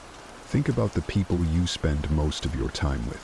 Are they ambitious, optimistic, and resilient? Do they challenge you to think differently, push your boundaries, and question your assumptions? Or do they uphold the status quo, resist change, and nurture negativity? It's essential to make these assessments honestly and decide if your circle is pulling you forward or holding you back. Creating a powerful network doesn't mean you need to start cutting people out of your life ruthlessly. Instead, it's about consciously deciding to spend more time with those who inspire you and support your growth. This can mean reaching out to mentors, joining clubs or groups aligned with your interests, or even connecting with like-minded individuals online. The key is to engage with people who not only support your goals but also encourage you to surpass them. Moreover, Stoicism teaches us about the importance of contributing to our community. It's not just about what you can get from your relationships, but also what you can give. Being a valuable member of your network involves offering support, sharing knowledge, and being genuinely happy for others' successes. The more you invest in your relationships, the richer your interactions become, and the more profound their impact on your life. This concept of mutual growth is vital. As you strive to be the best version of yourself, you should also seek to uplift those around you. This can be through simple actions like providing a listening ear, offering encouragement during challenging times, or sharing resources that have helped you. Each of these actions strengthens your connections and builds a network that is not just beneficial, but also meaningful. Remember, your network extends beyond just friends and family. It includes everyone, from your colleagues and acquaintances to the people you meet at events and conferences. Each interaction is an opportunity to learn something new and to leave a positive impression. Approach each conversation with curiosity and respect, qualities much admired by the Stoics, and you will find that building a strong network is a rewarding endeavor in itself. And there you have it. Remember, the journey towards personal growth and embracing Stoic principles isn't just about self-improvement. It's about transforming how you interact with the world and those around you. Thank you for joining me in this exploration of wisdom and character building. If you found this video enlightening, check out the suggested video on the screen to continue your journey and deepen your understanding of Stoic living. Every step you take is a step towards a more resilient, virtuous life. Keep pushing forward, and let's grow together. The happiness of your life depends upon the quality of your thoughts. In a world that constantly tries to dictate how we should feel, think, and act, imagine possessing the power to find inner peace and happiness, regardless of the circumstances swirling around you. That's not just powerful, it's revolutionary. It's about taking control, not of the world, but of something far more important and absolutely within our reach, our own minds. Stoicism teaches us resilience, gratitude, and the art of living a fulfilled life. But this isn't just a history lesson. It's about you, your life today. It's about facing the chaos of our modern world without losing your cool. It's about finding calm in the storm and happiness in the simplest of things.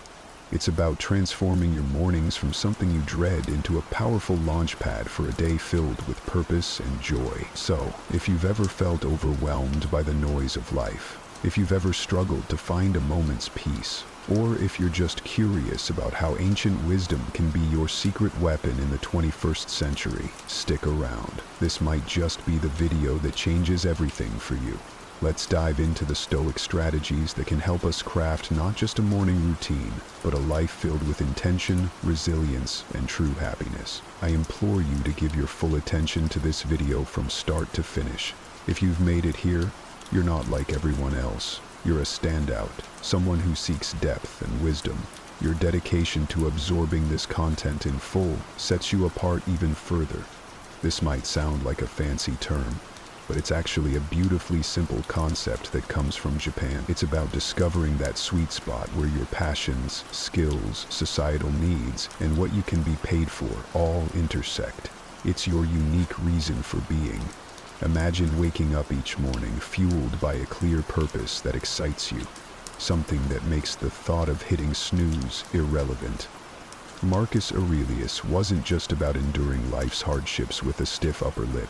He was deeply invested in the idea that we're all here to play our part, to contribute something meaningful. He urged us to approach each day as an opportunity to fulfill our role with integrity and passion.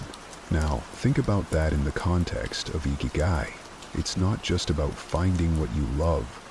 It's about aligning it with what the world needs and what you're good at. That's where the magic happens. But how do you start uncovering your Ikigai? It begins with some introspection. Ask yourself, what am I passionate about? What am I good at? What does the world need from me? What can I get paid for? It's okay if the answers don't come to you right away. This is about the journey, exploring different facets of your life and interests and seeing where they converge. This quest for your Ikigai isn't just some fluffy, feel-good exercise. It's about setting the foundation for a life that's rich in meaning and satisfaction. When you align your daily actions with your deeper purpose, even mundane tasks gain significance. Your relationships start to flourish because you're more present and engaged. Your creativity soars because you're aligned with your true passions. And overall happiness? Well, it becomes more of a constant companion than a fleeting visitor. So, as you think about setting your alarm for tomorrow morning, consider what Ikigai means for you. What could be so compelling that you'd leap out of bed, eager to start the day? Remember, this isn't about overnight transformation. It's a process, a gentle unfolding. And as Marcus Aurelius would remind us, it's about doing the work, day by day, with dedication and honor. Finding your Ikigai isn't just about personal fulfillment. It's about embracing your role in the larger tapestry of life, contributing your unique thread to the ever-evolving human story. The ancient Stoics, particularly Marcus Aurelius, were big on the idea that our actions should be purposeful, not just random acts thrown into the wind, but deliberate steps guided by our inner compass. This philosophy extends beautifully into how we prepare for the day ahead, starting the night before. Here's the deal. The quality of your morning begins with how you spend your evening. It's tempting to binge watch your favorite series until the wee hours or scroll through social media until your eyes blur. But let's pause and consider how that sets you up for the next day. Your brain needs time to unwind, to process the day's events, and to recharge for what's ahead. That's where a solid pre-sleep routine comes into play. Imagine treating your evening routine with the same respect and intention as you would any other important aspect of your life. This isn't about rigid self-discipline that sucks the joy out of your evenings. It's about creating a space that supports your well-being and aligns with your goals for the next day. For instance, limiting screen time an hour before bed isn't about denying yourself relaxation. It's about giving your mind the cue that it's time to wind down, making it easier to fall asleep and wake up feeling refreshed. Planning a bit for the next day can also be a game changer. It could be as simple as jotting down your top 3 priorities for tomorrow. This act alone sets a clear direction, ensuring you wake up with a sense of purpose. And here's where the Stoic mindset really shines. It's about acknowledging what's within our control and letting go of what's not. We might not be able to control every detail of our day, but we can certainly influence how we start it. And let's not forget about some deep breathing or meditation to calm the mind. This practice isn't just fluff. It's a powerful tool that signals to your body that it's time to rest. Inhaling deeply and exhaling slowly helps reduce stress, lower your heart rate, and prepare your body for deep, restorative sleep. It's like pressing the reset button, ensuring you wake up not just physically refreshed, but mentally and emotionally as well. In today's always-on world, this might sound like a Herculean task, but it's absolutely vital for setting the tone of your entire day. Picture this. The first moments of your morning, untainted by the digital clamor of emails, social media notifications, or the buzzing news cycle. It's just you, your thoughts, and the serene quiet of the dawn. That's not just refreshing, it's empowering. Marcus Aurelius was a strong advocate for living with intention and focus. He wasn't distracted by the notifications of ancient Rome, and believe me, he had his share of distractions. Instead, he emphasized the importance of concentrating on the present moment and the task at hand. He knew something that's even more relevant today. The quality of your attention determines the quality of your life. So, how do we apply this ancient wisdom in the modern age? First, it's about creating a morning space that's intentionally free from digital distractions. This isn't about shunning technology, but rather choosing not to let it dictate the start of your day. It's tempting to roll over and immediately check your phone, but that instantly puts you in a reactive state, responding to the demands and dramas of the external world. Instead, give yourself the gift of a peaceful start. Imagine dedicating the first hour of your day to activities that nourish your soul and sharpen your mind. Maybe it's reading, meditating, journaling, or simply enjoying a cup of coffee as you gaze out the window. This isn't wasted time. It's an investment in your well-being. By avoiding distractions, you're not just avoiding stress. You're actively creating a reservoir of peace and focus that you'll draw from throughout the day. Making the most of your mornings isn't about adding more to your to-do list. It's about subtracting the noise that doesn't serve you. It's about prioritizing what truly matters before the day's demands start pulling at your attention. This is where the Stoic practice of focusing on what's within your control comes into play. You might not be able to control the flood of emails waiting for you, but you can control how and when you choose to engage with them. So tomorrow, challenge yourself to start the day on your terms. Resist the urge to dive into the digital world first thing. Instead, anchor yourself in the present moment, savoring the peace and potential that the morning holds. Remember, every day is a new opportunity to live more intentionally, more serenely, and more in line with who you aspire to be. Let's make our mornings a testament to that ambition, guided by the timeless wisdom of Stoicism and an unwavering focus on what truly matters. Stoicism, at its core, is about understanding what is within our control and acting with virtue and intention in those areas. Marcus Aurelius, Seneca, Epictetus, these guys weren't just talking about enduring life's hardships with a stiff upper lip. They were advocating for a proactive engagement with life, taking charge of our actions and our mindset.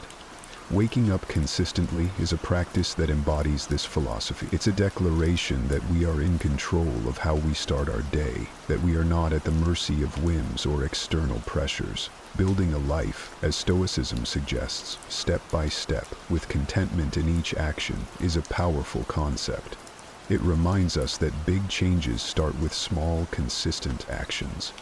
Waking up at the same time each morning might seem like a small thing, but it's a cornerstone habit that sets the stage for everything else. It's about creating a stable foundation for your day, where you're not rushing from the moment you open your eyes, but rather starting with a sense of control and purpose.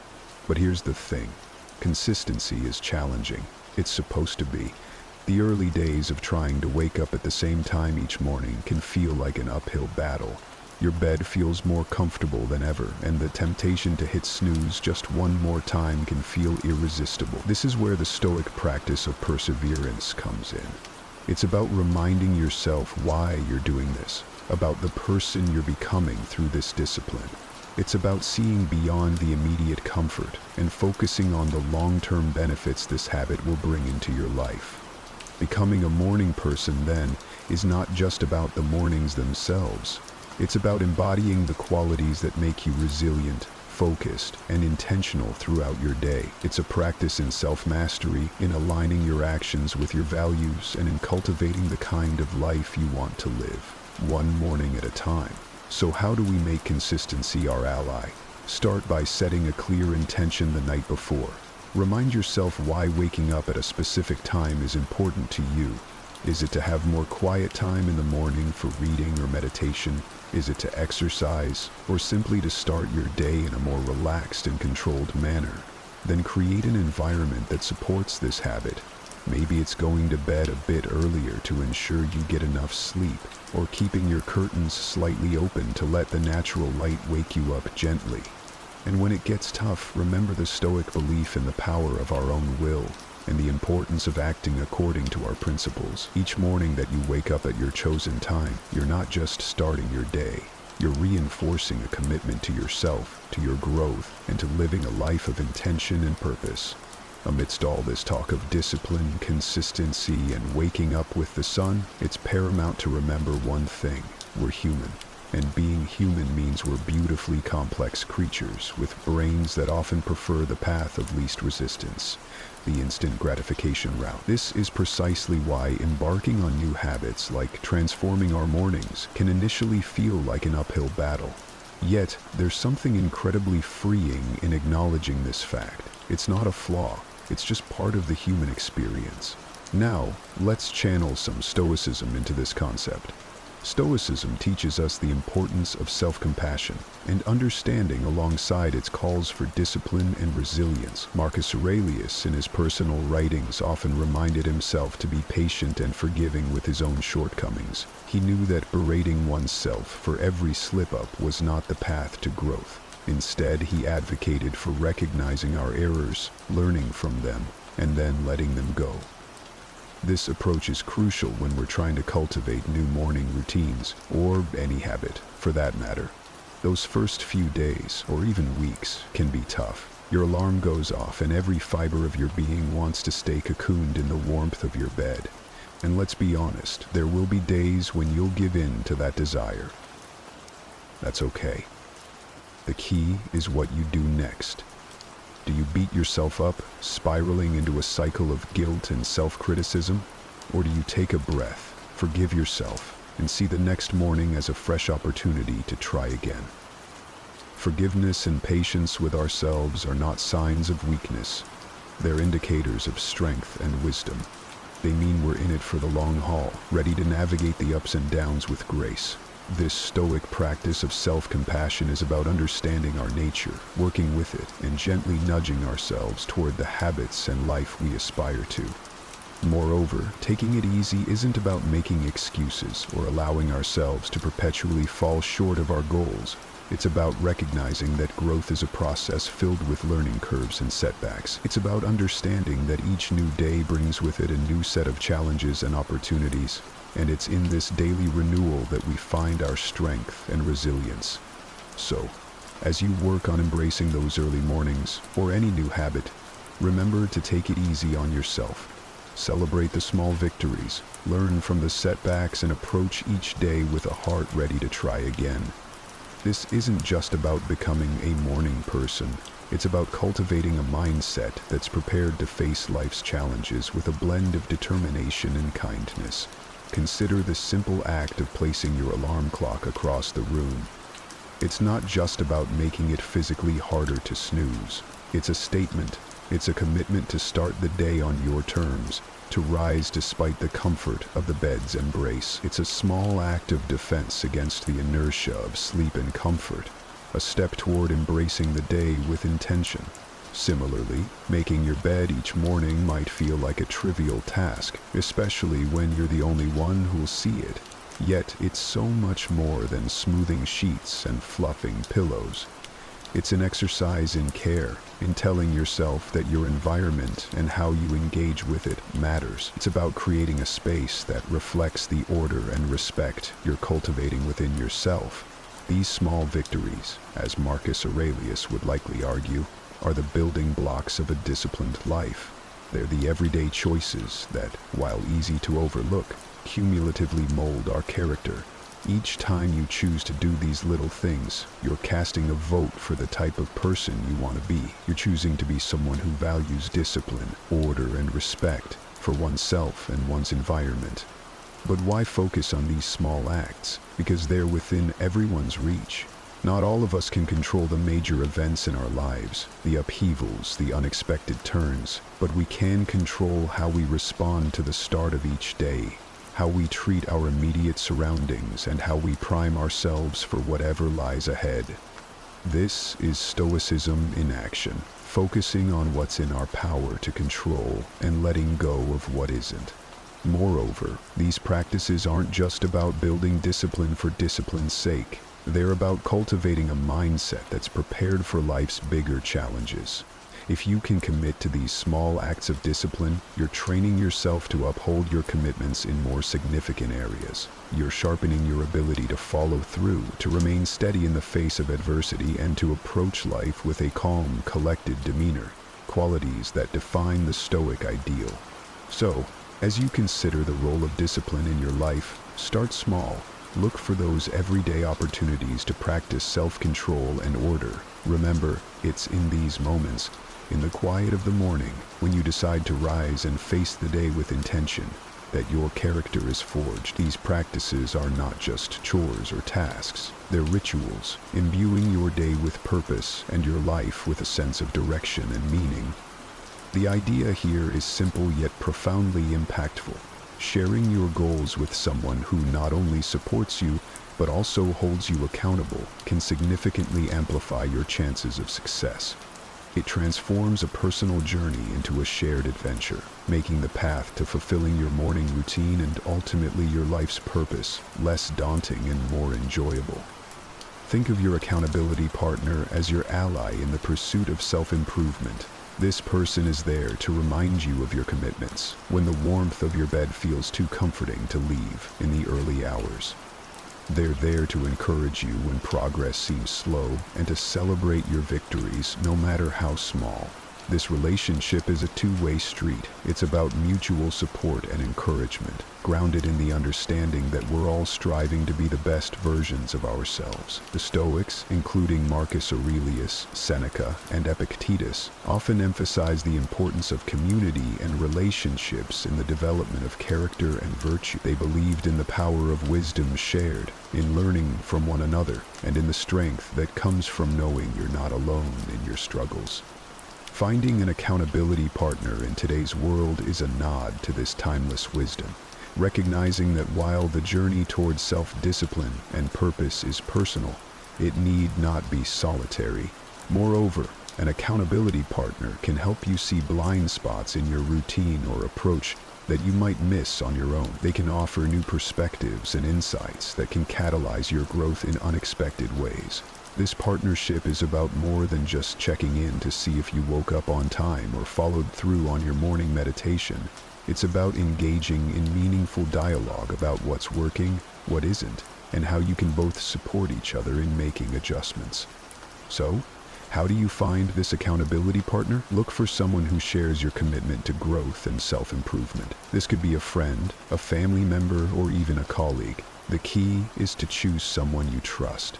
Someone with whom you can be open and honest about your goals, struggles, and successes.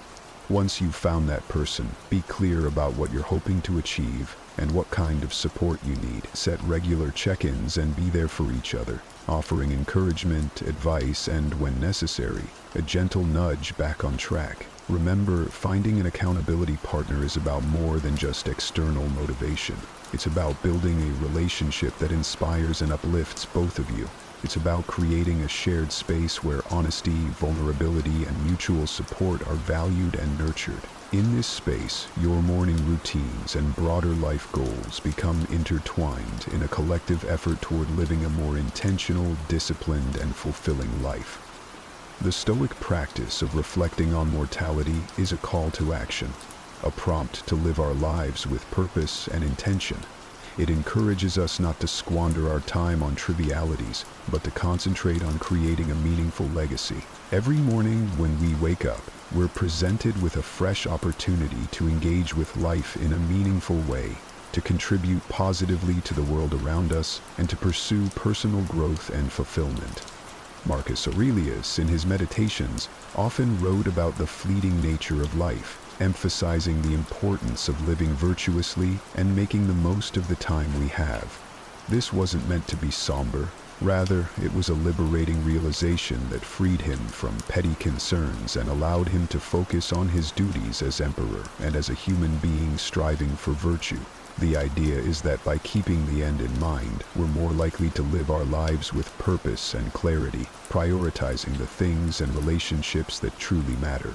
Remembering death in the context of our morning routines transforms how we approach each day. It's not just another day, it's a day that we've been gifted, one that's not guaranteed to anyone.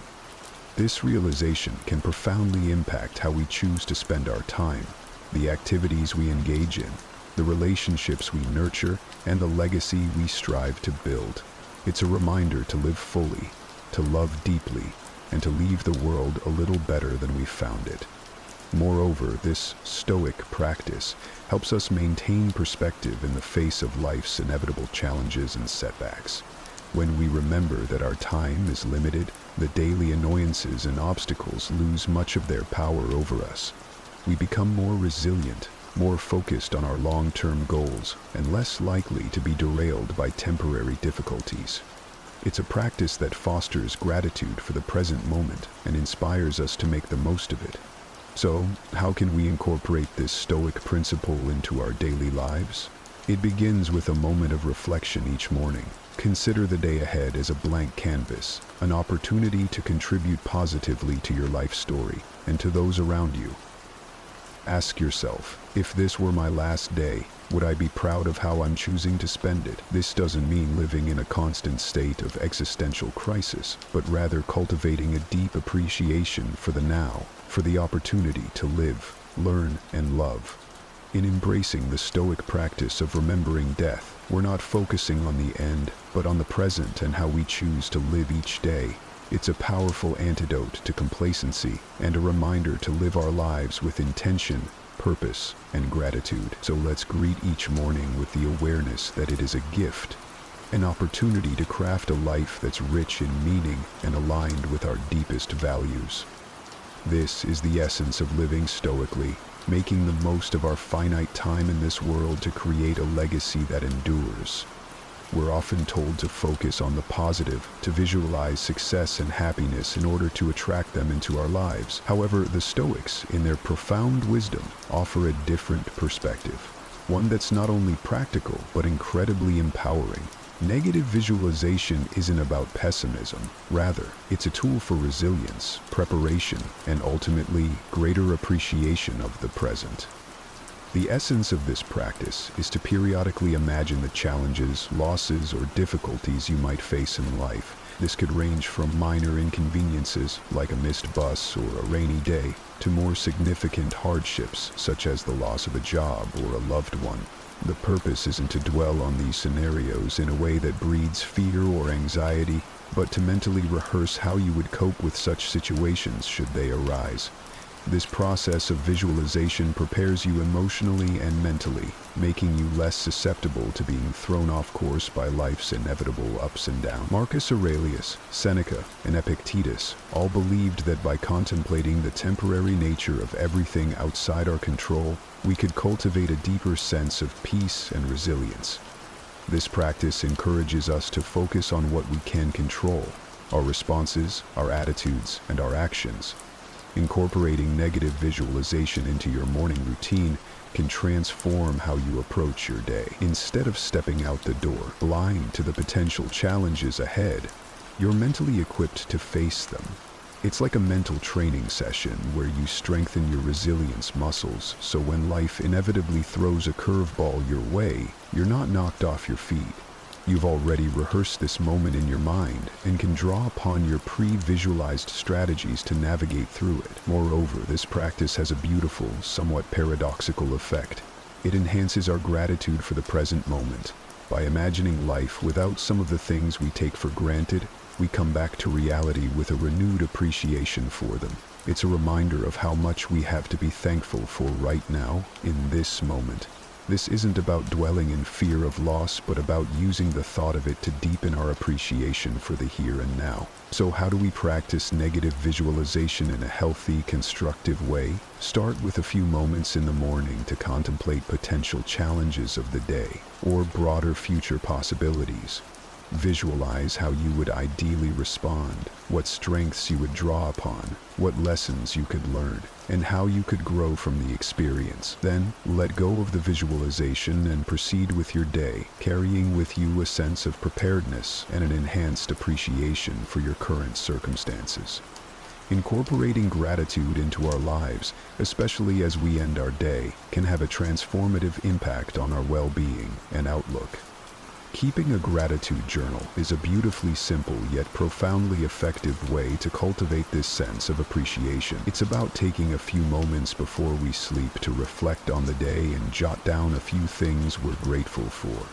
This could be anything, from a kind gesture from a stranger, a beautiful sunset, the completion of a challenging task, or simply the comfort of our bed waiting to embrace us at the end of a long day. The act of writing down what we're grateful for shifts our focus from what's lacking in our lives to the abundance that's already present. It's a practice that aligns perfectly with Stoic teachings, which emphasize focusing on what we have rather than what we don't, on what's within our control rather than what isn't. This shift in perspective not only sets the stage for a peaceful night's sleep free from the turmoil of unfulfilled desires or lingering frustrations, but it also primes our minds to begin the next day with a sense of purpose and appreciation. But why end the day with gratitude? Because it allows us to close our day on a note of positivity, regardless of the challenges we may have faced. It's a way of reaffirming the good in our lives, of finding peace even in turmoil, and of nurturing a mindset that sees opportunities for growth and joy in every circumstance. This nightly practice of gratitude creates a ripple effect. influencing not just how we sleep, but how we wake up and approach our mornings. It transforms our first thoughts of the day from groans over the alarm clock to a quiet anticipation of what the new day holds, what new things we might discover to be grateful for. Moreover, this practice of appreciating our life extends beyond our personal sphere. It enhances our relationships as we become more attuned to the value of those around us and more expressive of our appreciation for their presence in our lives. It deepens our connection to the world as we become more observant of and thankful for the beauty and wonder that surround us, often in the most mundane moments. So, as we consider the multitude of strategies to enrich our mornings and, by extension, our lives, let's not overlook the power of ending our day with gratitude. It's a practice that embodies the Stoic pursuit of a good life, one marked not by external achievements or material possessions, but by inner peace, contentment, and a deep-seated appreciation for the present moment. As we wrap up this journey through the 10 strategies inspired by Stoicism, it's clear that each step, each practice is more than just a task. It's a pathway to cultivating a life of intention, resilience, and profound gratitude. Embracing these practices doesn't mean every day will be perfect, but it does mean that every day will be met with a stronger, more grateful, and more resilient you. You have within you the power to transform not just your mornings, but your entire life into a reflection of the Stoic ideals of virtue, wisdom, and contentment. Every single day, we're faced with moments that test our patience and rattle our calm. Whether it's a traffic jam when you're already late, a coworker's irritating habits, or your phone battery dying in the middle of an important call, life seems full of these little battles. It's not just about these minor irritations, though. It's about how we respond to them that shapes our days and, ultimately, our lives. It's important to remember that everyone feels angry sometimes. It's part of being human. But here's where Stoicism steps in with its profound wisdom. Stoicism teaches us that while we can't always control what happens to us, we can control how we respond. This is pivotal in transforming our relationship with anger. Think about it. When something goes wrong or someone frustrates us, our first instinct might be to react with anger. But what if, instead, we paused and considered this reaction? Stoicism encourages us to see these moments as opportunities to practice virtues like patience, understanding, and resilience. By acknowledging anger as a natural emotion, we set the stage for learning how to handle it more effectively. The Stoic philosophers like Epictetus and Marcus Aurelius often discuss the concept of not being swayed by external events, but instead focusing on our internal responses. They believe that our emotions, including anger, come from our judgments about events, not the events themselves. So, when we feel angry, it's often because we're placing a particular value or judgment on what's happened. This understanding opens up a powerful opportunity for us. Each time we feel anger rising, we can ask ourselves, what judgment am I making about this situation? Is there another way to view it? This is not about suppressing or denying your anger. It's about understanding it. By getting to the root of what triggers our anger, we can start to change our responses. For instance, if you get cut off in traffic and feel the anger bubbling up, recognize this as a chance to examine why you react this way. Is it really the action of the other driver, or is it your belief that your route should be obstacle-free? Moreover, acknowledging anger helps us empathize with others who might also struggle with their emotions. This empathy can deepen our connections and improve our interactions. It's about compassion, both for ourselves and for others, as we navigate the complexities of human emotions. This idea is at the heart of Stoic philosophy and is incredibly liberating once you truly grasp it. Think about it. So much of our frustration and anger stems from situations or people we simply can't change, no matter how much we might want to. The Stoics, like the wise Marcus Aurelius, taught that the real power lies in recognizing the difference between what we can control and what we can't. You control your thoughts, your decisions, and your actions. That's it. Everything else is more or less out of your hands. Other people's actions, the weather, the past, and much of the future. But here's where it gets interesting. By focusing on our own reactions and attitudes, we reclaim a tremendous amount of power. Instead of wasting energy on the uncontrollable, we invest it in what we can actually influence. Let's make it practical. Say you're working on a group project and someone isn't pulling their weight. It's easy to get frustrated, right? You might even feel your temper rising. But ask yourself, what part of this situation can I actually control? You can't make your teammate work harder, but you can control how you respond to the challenge. Maybe it's a conversation about expectations, or perhaps it's reallocating work within the group. By shifting your focus like this, you not only reduce your own stress, but also open up more constructive ways to address the problem. Another aspect of this Stoic principle is accepting that some things are just beyond our control. This acceptance doesn't mean resignation. It means understanding where our power truly lies. It's about not letting external events dictate your peace of mind. For instance, if you're stuck in traffic and getting irritated because you're going to be late, pause and think, can I control the traffic? No. But what can you control? Your reaction. Maybe you turn on an audiobook or some calming music, or use the time to think through your day. The beauty of focusing on what you can control is that it gradually builds a stronger, more resilient mindset. Over time, you'll find yourself less shaken by life's ups and downs because you know where your responsibilities lie and where they don't. This isn't about suppressing your feelings, but about channeling your energies more productively. It's about being fully present in the moment, aware of where we are and what we're doing, without being overly reactive or overwhelmed by what's going on around us. This aligns beautifully with Stoic teachings, which emphasize awareness of our thoughts and actions, and maintaining control over our reactions to external circumstances. So why practice mindfulness? Because it helps us to pause between our experiences and our reactions to them.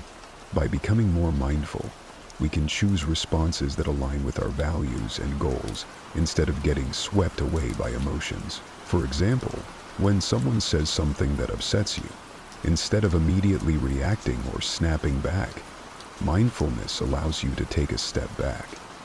You notice your emotional surge, but choose to observe it passively, without acting on it immediately. This space that mindfulness creates is not just calming, it's empowering. It gives you the chance to choose a response that you won't regret later. Let's talk about how to incorporate mindfulness into daily life, because it sounds great in theory, but it's in the practice that the real magic happens. One simple technique is to focus on your breathing. When you find yourself feeling anxious or angry, take a moment to concentrate on deep, slow breaths. This focus pulls your mind away from the triggers of stress or anger and brings you back to what you can control, your breath.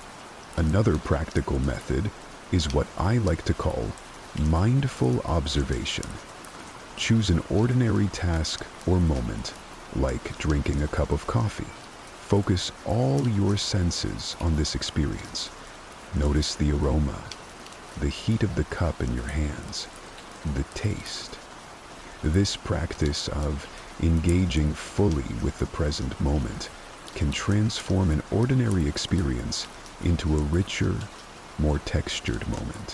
What's fascinating about this is that it trains your brain to apply the same level of awareness to more challenging situations. When anger or frustration arises, you'll be better equipped to handle it with the same focus and calm. Stoicism also teaches us about the impermanence of our experiences. Nothing lasts forever, not even our emotions. Mindfulness complements this by helping us to experience our feelings without judgment. Acknowledge that you're angry, recognize it, but also remind yourself that this anger is just a passing state. It's not who you are, and it doesn't control you, unless you let it. The idea that everything changes and nothing lasts forever is a universal truth that can help us navigate life's ups and downs with more grace and less frustration. It's about understanding that our circumstances, emotions, and even our thoughts are constantly in flux, and learning to embrace this constant state of change rather than resisting it. Think about how often we get upset because things didn't go as planned.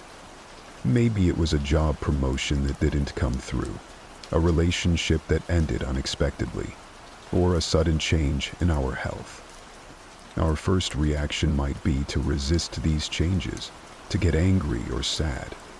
But Stoicism invites us to look at these situations differently, through the lens of impermanence. When we truly grasp that nothing is permanent, we start to realize that our anger or disappointment is also temporary. This doesn't diminish the importance of our feelings, but gives us a more balanced perspective on them. Embracing impermanence allows us to live more in the present and worry less about the past and the future. If you know that everything is temporary, you begin to appreciate your experiences and the people around you more deeply. You don't take things for granted because you're aware that circumstances can change at any moment. This awareness can be incredibly freeing. It reduces the sting of negative events and enhances the joy of positive ones. Now, how do we practice accepting impermanence in daily life? Start by reflecting on the transient nature of your surroundings and experiences. For example, watch how the seasons change. Observe how your feelings shift throughout the day, or how your relationships evolve over time. These observations can be reminders that change is the only constant. Another way to integrate this into your life is by adjusting how you respond to disruptions or unexpected changes. Instead of reacting with frustration when something doesn't go your way, take a moment to acknowledge that this change is part of a bigger flow of life. It's an opportunity to adapt and grow. Think about a time when something didn't work out as you had hoped, and then something better came along. Often, it's only in hindsight that we see how these changes were beneficial. Stoicism doesn't just ask us to accept impermanence, it encourages us to find strength in it. Each change and ending is a chance to practice resilience and flexibility. By fostering this mindset, we not only cope with life's challenges more effectively, but also learn to move through them with a sense of peace and anticipation for what's next. The Stoics believe that becoming aware of the root causes of our emotions could lead to greater self-mastery. When we understand our emotions, we are better equipped to respond to life's challenges in ways that are aligned with our values and goals, rather than simply reacting out of habit or impulse. Every emotion we experience, whether it's anger, joy, sadness, or fear, is triggered by our perception. For example, if you feel angry when someone interrupts you while speaking, it's worth exploring why. Is it because you feel disrespected? Or perhaps it reflects a deeper insecurity about your voice being heard. By digging into these questions, you can begin to understand not just your reactions, but also the beliefs and values that underlie them. This understanding is crucial because it gives you the opportunity to change your perceptions and consequently the way you feel. Stoicism teaches us that our emotions are predicated on our judgments. The good news is that judgments can be examined and changed. So when you feel a strong emotion, try to step back and ask yourself, what am I believing right now? Is this belief true? Is it helpful? This kind of questioning can be very powerful. It allows you to shift your perspective and choose a different emotional response, one that serves you better. For instance, if you're feeling anxious about a work presentation, it might be because you believe that you must perform perfectly in order to be respected. But is this really true? Likely, your colleagues value your effort and sincerity more than perfection. Recognizing this can alleviate some of your anxiety and help you approach the situation with more calmness and confidence. Practically speaking, journaling can be an incredibly effective tool for understanding your emotions. By writing down what you feel and exploring why you feel it, you can uncover patterns and triggers that you might not be aware of otherwise. This reflection not only helps in the moment, but also builds a sort of emotional intelligence over time that can make you more resilient and adaptable. Another approach is to discuss your feelings with someone you trust, a friend, a family member, or a mentor. Speaking about your emotions can provide new insights and perspectives that you might not have considered. It's often through dialogue that we come to new understandings about ourselves and our relationships. Embracing the Stoic approach to emotions isn't about suppressing what you feel. On the contrary, it's about engaging with your emotions in a proactive and reflective way. It's about taking control of the narrative of your inner life. By understanding your emotions, you're not just reacting to the world, you're actively shaping your experience of it. Stoicism teaches us the value of patience, not just as a way to endure, but as a method to transform our experiences. Patience, according to Stoic philosophy, isn't just about waiting, it's about how we behave while we wait. It's about maintaining our composure and dignity in the face of life's delays and challenges, understanding that these are often outside our control. In our daily lives, we encounter countless situations that can trigger impatience. From a slow-moving line at the grocery store to a traffic jam or a delayed response from a colleague. Our first instinct might be to feel irritated or stressed, but here's where Stoicism comes into play. It encourages us to see these moments as opportunities to practice virtue. Every instance of delay is a chance to exercise patience, to reinforce our ability to stay calm and collected. So, how can we develop patience in practical terms? One effective approach is to adjust our expectations. Often, our impatience stems from a mismatch between our expectations and reality. If we start by acknowledging that delays and obstacles are natural parts of life, we're less likely to get upset when they occur. This doesn't mean lowering our standards, but rather aligning our expectations with the fact that the world won't always operate according to our preferences. Another key method is to use the moments of waiting as opportunities for growth and reflection. If you're stuck in traffic, instead of fuming over the delay, you can turn it into valuable time, listening to an audiobook, practice deep breathing, or simply reflect on your day. This shift in perspective turns a frustrating situation into a productive or relaxing one. Practicing mindfulness is also a powerful ally in developing patience.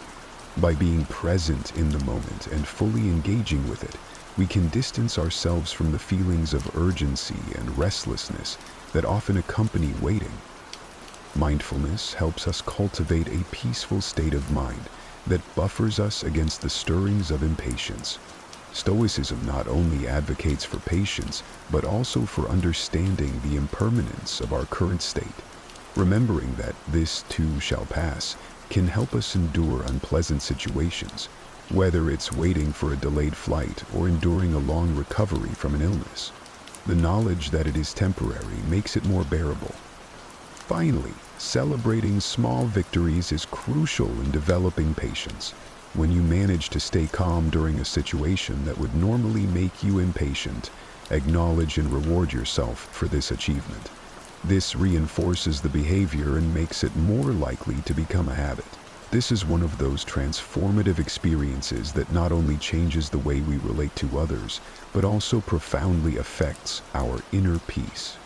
Forgiveness in the Stoic sense is not about condoning wrongdoings or forgetting the harm done. It's about freeing ourselves from the emotional burden that comes from carrying grudges. Forgiveness requires a strong sense of self-awareness and control over one's emotions, qualities that Stoics strive to develop. It involves recognizing that our anger and hurt, while natural and valid responses to perceived injustices, are ultimately within our control. This doesn't mean that the process is simple or immediate. Forgiveness can be challenging.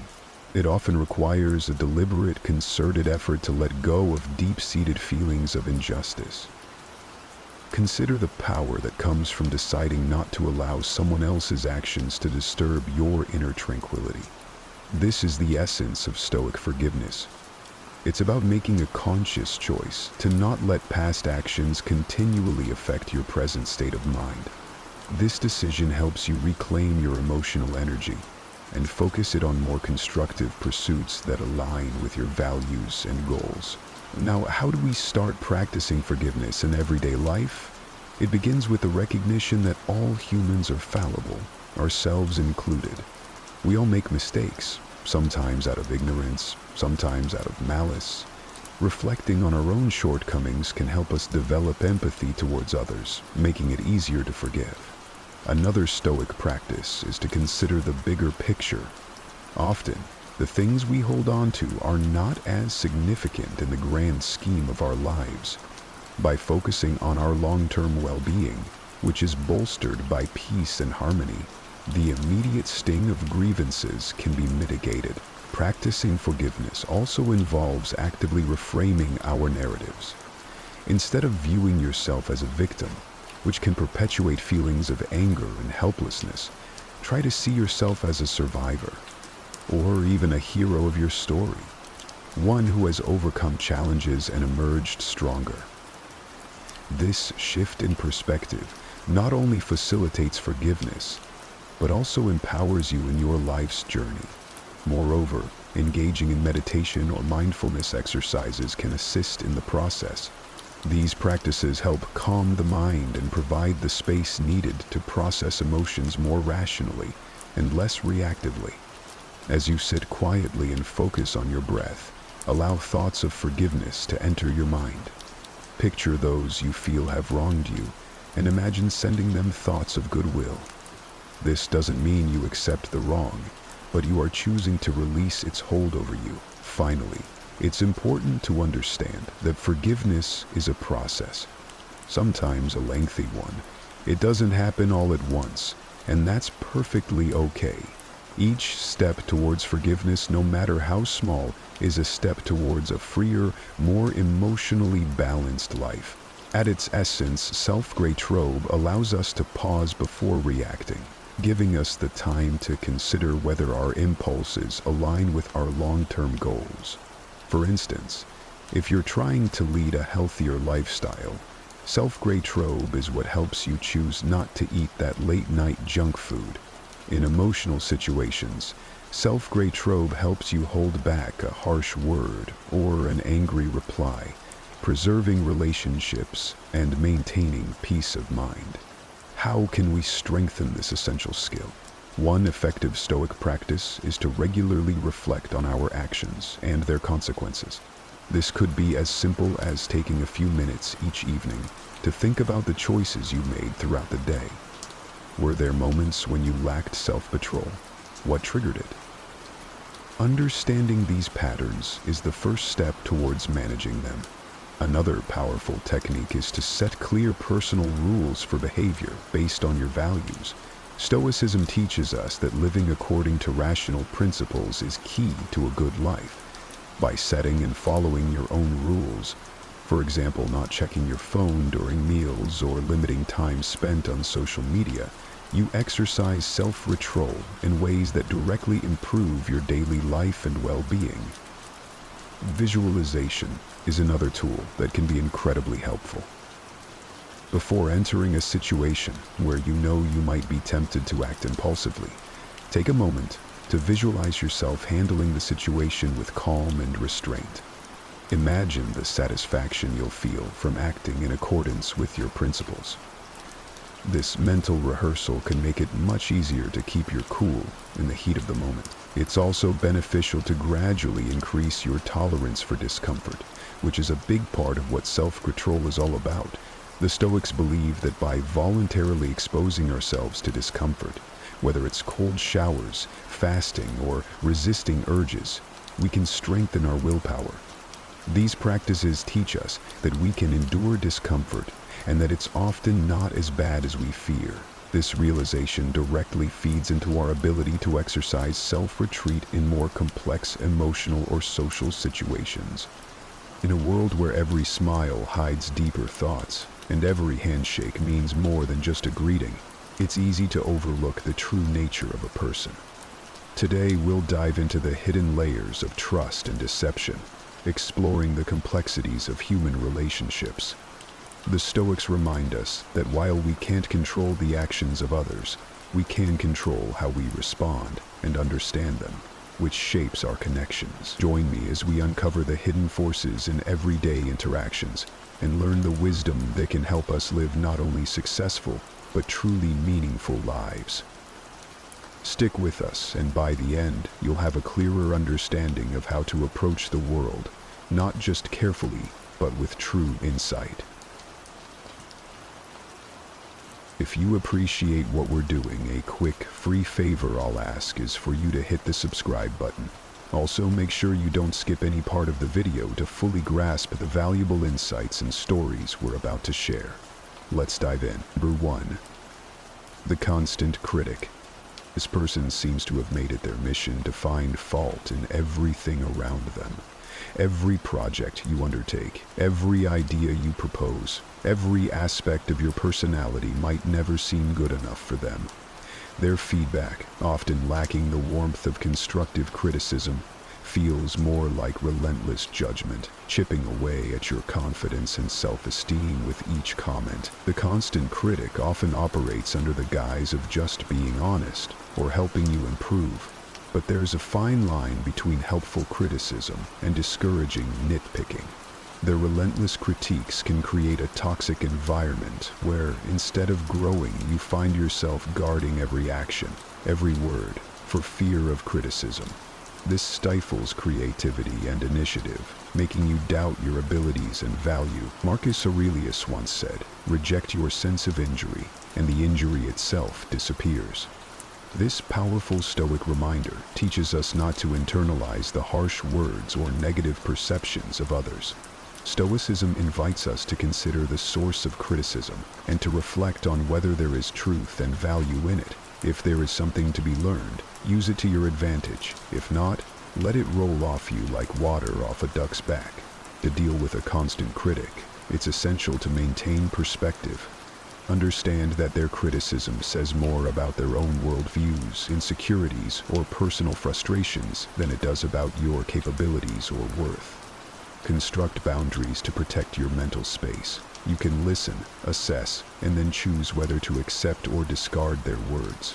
Engage with them from a place of strength, acknowledging the feedback without allowing it to diminish your sense of self-worth. In Stoic practice, we learn to focus on our own actions and reactions, which are within our control, rather than attempting to control the opinions or behavior of others, which are not. By applying this principle, you can preserve your inner peace and continue your journey of personal growth, even in the face of constant criticism. Number 2. The manipulative friend. This is someone who at first glance seems to understand you better than anyone else. They nod at all the right moments, and their empathetic smiles seem tailor-made just for you. But as time marches on, a disturbing pattern emerges. You begin to notice that their understanding isn't fueled by genuine care, but rather it's a strategic play, using your vulnerabilities for their personal gain. They are like the chess players of social interactions, each move calculated, not to help you, but to advance their position. In your moments of sharing and vulnerability, they're not just listening, they're collecting information. This data isn't stored away to support you. Instead, it's often weaponized, used to push you towards decisions and actions that serve their interests, not yours. Their guise of care is just that, a disguise, and under this mask is not the ally you thought you had, but a strategist who views relationships as tools to be used rather than bonds to be cherished. Correct them. Now, Stoicism teaches us to seek clarity over comfort, truth over pleasant illusions. Marcus Aurelius advised us to be wary of the impressionable nature of our own minds and the intentions of those around us. He would likely counsel us to observe not just what friends say, but what they do, their actions, how they discuss other friends when they're not around, how they handle your secrets, and how they respect your boundaries. These are the true indicators of their character. So, how do you deal with a manipulative friend? Start by setting firm, clear boundaries. Share selectively, understanding that not every internal thought needs external validation, especially from someone whose motivations are questionable. Slowly distance yourself from their influence and invest more in relationships that bring positivity and growth. Real friends enhance your life and inspire you to expand rather than contract. They add layers to your existence through support and genuine care, not subtract from it through manipulation and deceit. Number 3, the inattentive listener. You know the type. They nod in agreement and might even throw in a vague, but you can tell they're not really with you. They're physically present, yes, but mentally they've checked out to some distant place, far from the conversation at hand. It's like talking to a wall that occasionally nods.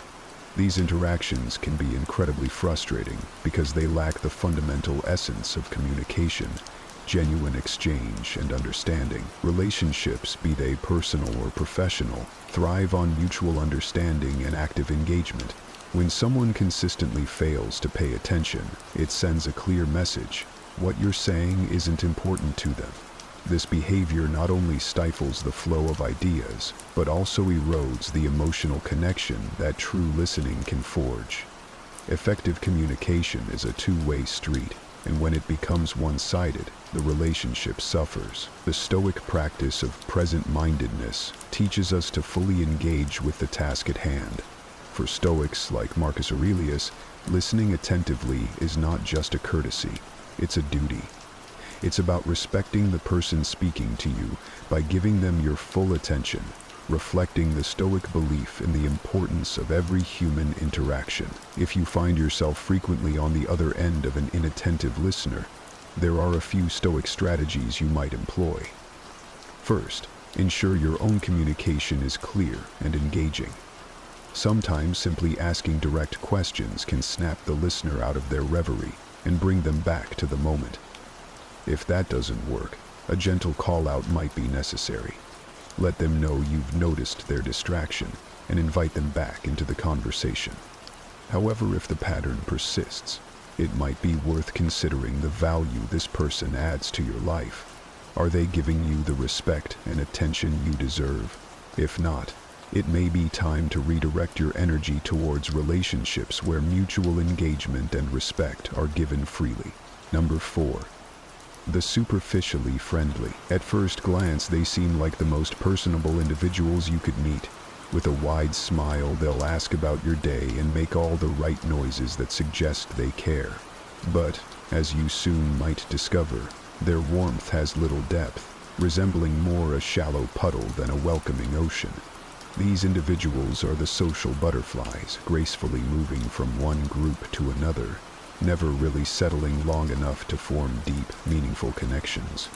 In the world of these superficially friendly people, interactions are often a series of pleasant exchanges that skim the surface of politeness, but never dive into the essence of true friendship. They might be present at every party and appear in all your social circles, but when the chips are down, their presence is often as fleeting as their commitment. True friendship, as we know, isn't just about sharing laughs in the sunlight. It's about standing together in the storm, something these individuals may find too daunting. Stoicism teaches us the importance of genuine relationships and the value of a small circle of close friends over a wide network of acquaintances. Seneca emphasized the quality of friendships rather than quantity. He advocated for relationships where mutual respect and sincerity prevail, guiding us to seek friends who mirror our own values and who provide a stable, reliable presence in our lives. To navigate the realm of the superficially friendly, it's crucial to recognize the signs early. Enjoy their company if you must, in those light-hearted moments that require nothing more than casual interaction. However, invest your emotional energy wisely. Reserve the depths of your trust and the details of your vulnerabilities for those who have proven themselves in times of both joy and adversity. Cultivating discernment in your social interactions isn't just wise, it's necessary to protect your emotional well-being and ensure that your circle remains authentic. Number 5. The constant irritator. This person seems to have mastered the art of irritation. With their knack for poking and prodding, they know exactly how to get under your skin, whether it's through subtle digs, backhanded compliments, or slight provocations. They engage in a sort of emotional chess game. Their goal? To unsettle you, to knock you off balance. For their amusement or advantage, the constant irritator thrives on the reaction they can elicit from you. Each annoyed glance, each sigh of frustration is a win for them, a testament to their ability to manipulate the emotional currents around them. This can be incredibly draining, as it feels like you must constantly guard against their next move, always bracing for the small yet persistent annoyances they create. However, here is where the Stoic teachings can become your stronghold. Stoicism tells us that external events and people's actions don't upset us. Rather, it's our judgments about them that do. Marcus Aurelius wrote, "You have power over your mind, not outside events. Realize this, and you will find strength." This wisdom is particularly applicable when dealing with the constant irritation. By adjusting your perceptions, by deciding that their actions will not dictate your emotional state, you empower yourself. You take control back from the irritator and place it firmly within yourself. Practicing this Stoic detachment involves recognizing the intent behind their irritations. Once you see that their behavior is designed to unbalance you, you can choose not to let it affect you. Imagine their words and actions losing power, fading into the background noise of your life. It's not about ignoring them or pretending the irritation doesn't exist, but rather about changing your response to it. You can acknowledge their attempt to unsettle you without granting them the victory of seeing you perturbed. Engaging with a constant irritator thus becomes less about confronting each irritation and more about maintaining your inner peace. This is the ultimate demonstration of strength. Not that you never feel irritated, but that you can move beyond it, preserving your tranquility amidst the storm they try to stir. Number 6. The empathy-lacking individual. This type of person can be particularly challenging to deal with because they seem almost blind to the emotional landscapes of others. They navigate through life focused solely on their own needs and goals, often at the expense of those around them. Their conversations may center overwhelmingly on their achievements, their problems, and their perspectives, with little regard for anyone else's. In interactions with an empathy-lacking individual, you might find that your feelings and experiences are consistently dismissed or outright ignored. This isn't just about a lack of emotional intelligence. It's a fundamental disconnect in recognizing and valuing the humanity in others. Such individuals often leave a trail of bruised relationships behind them, puzzled as to why their interactions are fraught with conflicts and misunderstandings. Stoicism offers a profound remedy to this mindset. It teaches us the importance of looking beyond ourselves and understanding that the human experience is interconnected. Stoics like Epictetus emphasize the role of empathy in human ethics. He taught that we should listen and respond to others with kindness and understanding, recognizing that we are all part of a larger community, each with our own struggles and triumphs. If you find yourself dealing with someone who lacks empathy, Stoicism advises not to meet their indifference with anger or resentment. Instead, see this as an opportunity to practice patience and to lead by example. Show them empathy, not because they necessarily deserve it, but because it's the virtuous thing to do. However, it's also important to set boundaries. Protecting your emotional well-being is crucial, and sometimes that means limiting your exposure to those who drain it. Engaging with an empathy-lacking individual requires a balance of compassion and self-preservation. While you can attempt to model empathetic behavior, you must also recognize when to step back and not allow their self-centeredness to impact your peace. Remember, as Marcus Aurelius pointed out, what we do now echoes in eternity and compassion, even in the face of apathy. This is not just about changing them, it's about holding true to your values, regardless of how others choose to act. Number 7. The eternal victim. This individual seems to live in a perpetual state of crisis. No matter the day, the season, or the circumstance, something is always going terribly wrong for them.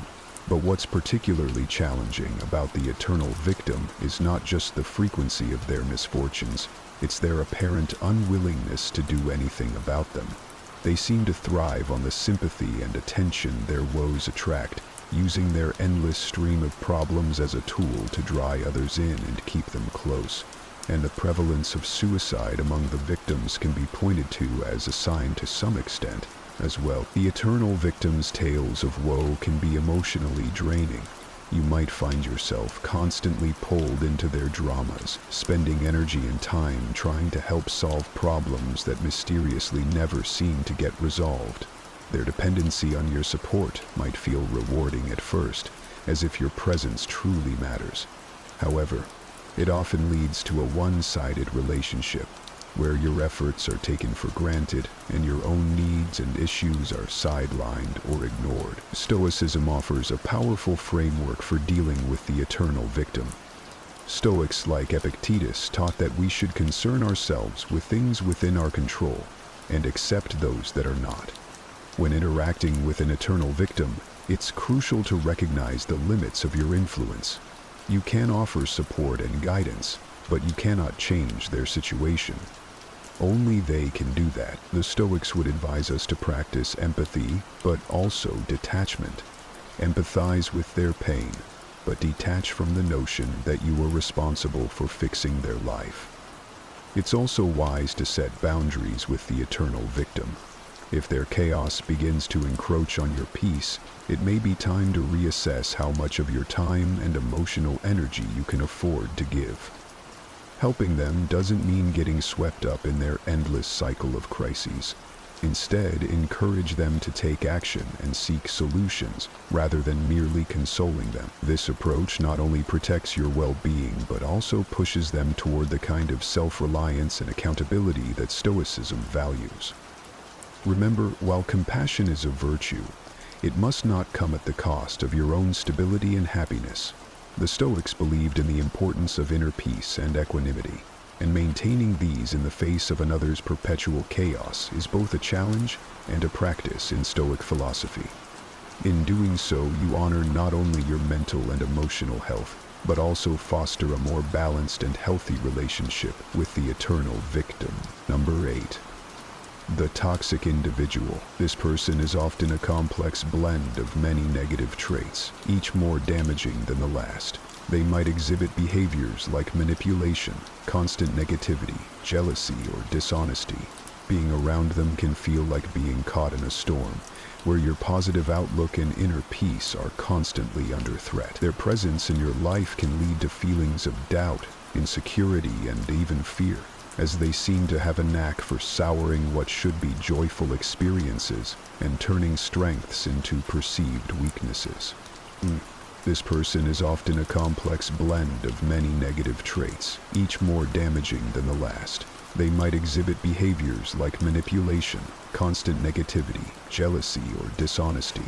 Being around them can feel like being caught in a storm, where your positive outlook and inner peace are constantly under threat. Their presence in your life can lead to feelings of doubt, insecurity, and even fear, as they seem to have a knack for souring what should be joyful experiences and turning strengths into perceived weaknesses. Dealing with a toxic individual is challenging because their influence can seep into various aspects of your life, clouding your judgment and affecting your interactions with others. They often create an environment where you're always on the defensive, always having to shield yourself from their next negative outburst or manipulative tactic. This can be exhausting and deeply unsettling, challenging your mental and emotional stability. Epictetus offers wisdom that is particularly applicable when dealing with toxic people. It's not what happens to you, but how you react to it that matters. This guidance encourages us to focus on our responses rather than trying to change the toxic individual. It reminds us that our power lies in our reactions, our decisions, and our ability to maintain self-retrieve in the face of adversity. Social distancing. Implementing this Stoic approach involves setting firm boundaries with the toxic person. Clearly define what is not acceptable in their behavior towards you, and be consistent in enforcing these limits. It's crucial to protect your space and peace of mind. If the toxic behavior continues despite your efforts, it may be necessary to distance yourself entirely from the individual. While this can be a difficult decision, especially if the toxic person is a close friend or family member, it's sometimes the healthiest choice you can make. Surround yourself with people who uplift you and encourage your growth. Cultivate relationships that bring positivity, mutual respect, and genuine support. By doing so, you reinforce your resilience against toxicity and foster an environment where you can thrive. Number 9.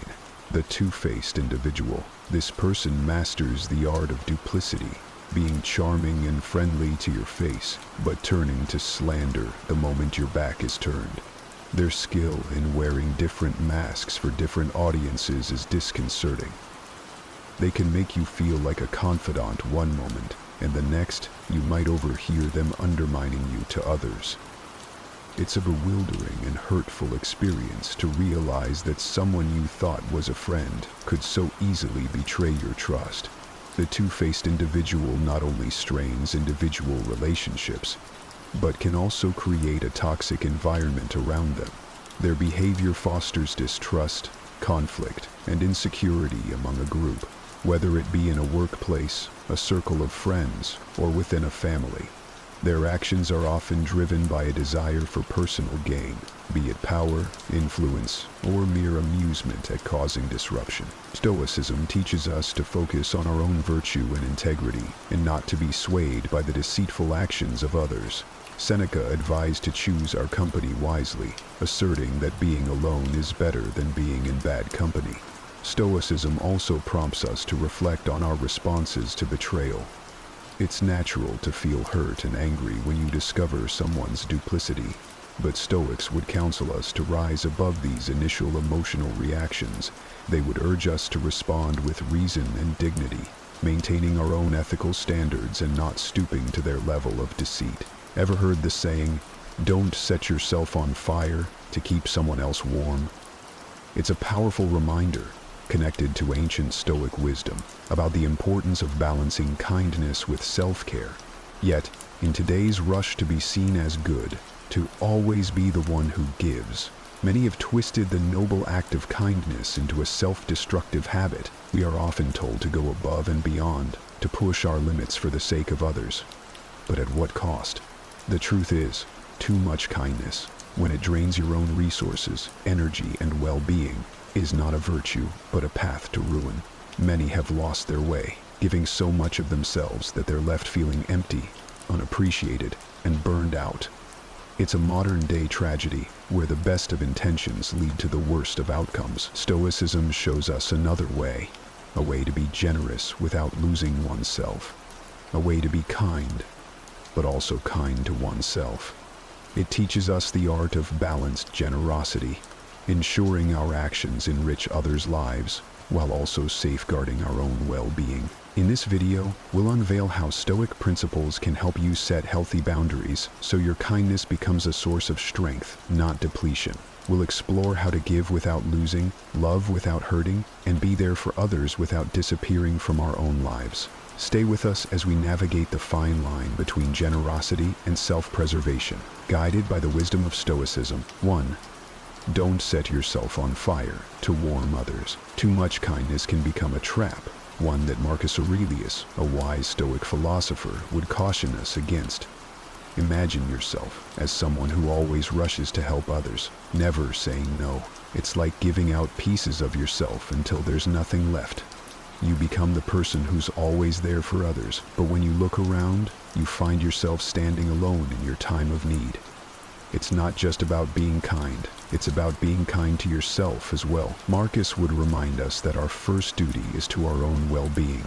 Without it, we can't genuinely be there for others. Consider the story of two neighboring gardeners, one who meticulously cared for their own garden, and another who, despite having their own plot, frequently tended to everyone else's gardens.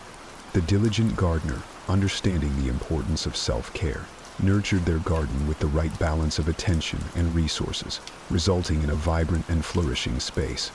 This gardener's plot was not only a source of personal joy, but also provided surplus produce to share with neighbors. On the other hand, the disproportionately giving gardener spent so much time and effort on others' gardens that their own plot became neglected. Without proper care, their garden wilted and the yields were meager. In their quest to be helpful, they overlooked their own needs, leaving their garden, and metaphorically, themselves depleted. Let this be a reminder to reflect before diving headfirst into helping others. Ask yourself, is this help sustainable? Am I preserving my well-being? The ancient Stoics would encourage us to practice Stoicism by setting healthy boundaries and ensuring that, in our quest to be kind, we do not forget to be kind to ourselves. After all, you can't pour from an empty cup. In Stoicism, the aim is to maintain your inner peace and integrity while contributing positively to the lives of others, ensuring a balanced and fulfilling life for both you and those you wish to help. 2. Reciprocity has an expiration date. Generosity is a virtue that enriches our lives and those around us, yet it harbors a subtle trap when done without moderation. Stoicism, an ancient philosophy still echoing wisdom in our modern hustle, teaches us a critical lesson about the limits of kindness.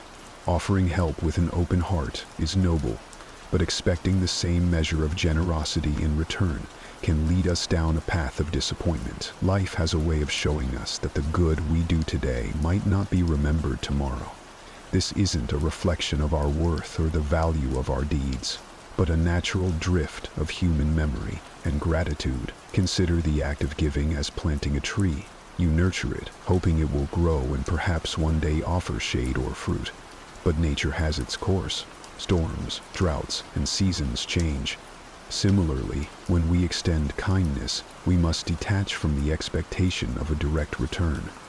The Stoics, particularly Epictetus, advise us to focus on our actions, not their outcomes. Some things are within our control, and some things are not, he stated, reminding us that the joy of giving should come from the act itself, not from the anticipation of repayment. Embracing this mindset shields us from the sting of unmet expectations. It teaches us emotional resilience, allowing us to continue being kind and generous without feeling depleted or taken advantage of. This doesn't mean we should harden our hearts, but rather that we should find balance. Recognize the impact of your kindness as a reflection of your character, not a transaction. By doing so, we not only protect our peace of mind, but also cultivate a form of generosity that is pure, self-sustaining, and genuinely fulfilling. This Stoic principle encourages us to give freely but wisely, ensuring our kindness enriches us, regardless of how the world responds. In your daily interactions, how can you apply the principle of giving without expectation? Think about a specific scenario where you can offer kindness or support without seeking anything in return. Consider the practical steps you might take to ensure your generosity remains a source of personal fulfillment rather than depletion. 3. Received requests have no limits. Reflecting on history, it's fascinating to observe the extreme services royalty demanded, from dressing to personal hygiene, all performed by attendants. Fast forward to today, and it's clear that people still have expectations of us, often asking for favors they could easily handle themselves. Stoicism shines a light on this, teaching us the value of setting boundaries and embracing moderation. This ancient philosophy serves as a beacon, guiding us through the sea of endless requests, enabling us to act with intention and preserve our emotional well-being. It isn't about denying help, but about finding balance, ensuring we don't lose ourselves while supporting others. Take, for instance, the poignant tale of a mother and her adult daughter in a quaint town. The mother, out of love, cared for her daughter to the point of preventing her from embracing her responsibilities. This dynamic continued until the mother's untimely demise, which surprisingly catalyzed the daughter's independence. This story underlines a crucial lesson. While our intentions may be pure, Excessive support can inadvertently stifle growth. Marcus Aurelius, the Stoic emperor, encapsulated this wisdom in his meditation. A man's job is to stand upright, not to be kept upright by others. This insight urges us to encourage self-reliance, fostering a balance that benefits everyone involved. Seneca, with his profound insights into human connections, observed, "He who begins to be your friend because of the benefit will also cease because of the benefit." This serves as a powerful reminder to nurture relationships based on genuine connections rather than transactional interactions. True friendship and support should not hinge on what we can offer, but on mutual respect and understanding. Stoicism teaches us to value ourselves not for what we can give, but for who we are, cultivating self-esteem and authentic connections. Stoicism empowers us to embrace moderation, setting boundaries to protect our well-being while still extending genuine support to others. By prioritizing our responsibilities and honoring our needs, we not only preserve our authenticity, but also engage in more meaningful acts of generosity. This balanced approach to life and relationships ensures that we remain true to ourselves and our values, leading a life of virtue and fulfillment as we navigate the demands of modern life. Let us remember that being mindful of our own needs is not selfishness, but a necessary act of self-care. 4.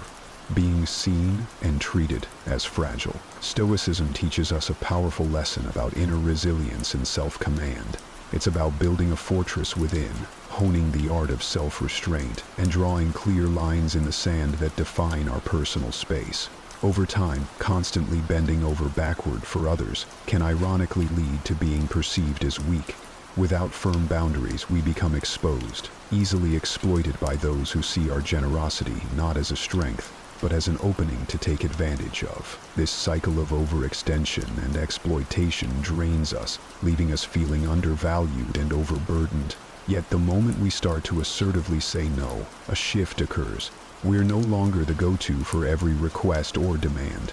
This assertiveness broadcasts a newfound respect for ourselves, signaling to others that we value our time and energy, warranting their respect in return. Cicero, a luminary in Stoic philosophy, encapsulated this when he asserted, "What you think of yourself is much more important than what others think of you." By setting boundaries and exercising self-discipline, we not only protect our mental and emotional well-being, but also command respect from those around us. Remember, the power of no is transformative. It's a declaration of self-worth and a testament to the respect you demand from the world. Embrace this mantra and watch as it reshapes the dynamics of your relationships, fostering mutual respect grounded in dignity and self-value. However, embodying this change isn't without its challenges. Being universally available often attracts those seeking aid, sidelining you when the time for celebration comes. It's a harsh reality where your open-heartedness might lead to exclusion from moments of joy, confined to the role of the helper, absent in times of leisure. This realization, though bitter, serves as a litmus test for discerning genuine connections from opportunistic ones. It's an exercise in recognizing the true value of relationships, encouraging a mindful approach to whom we offer our time and energy. Did you know that the practice of setting boundaries, a core principle of not only improves our personal well-being, but also enhances the quality of our relationships? It's a curious but true aspect of human psychology. When we respect ourselves enough to say no, we often gain the respect of others. This paradoxical effect highlights the transformative power of self-respect and the importance of discernment in our connections. By embracing wisdom, we not only protect ourselves from burnout, but also cultivate relationships that are truly enriching and reciprocal.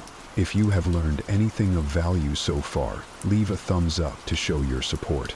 Now, let's discuss strategies to avoid being used by others and to avoid the dangers of too much kindness. First strategy: eliminate the fear of saying no. Reflect deeply on why the word no often feels so heavy, tracing its weight back to early lessons that equated niceness with acceptance.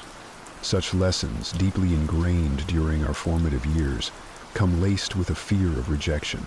shaping a belief system that equates our worth with perpetual accommodation. Yet the philosophy of Stoicism invites us to challenge and reject these ingrained notions, advocating for a life of deliberate choice rather than one led by the undercurrents of past conditioning. As adults, we wield the autonomy to redefine our interactions, recognizing that the fears instilled in us as children no longer hold sway.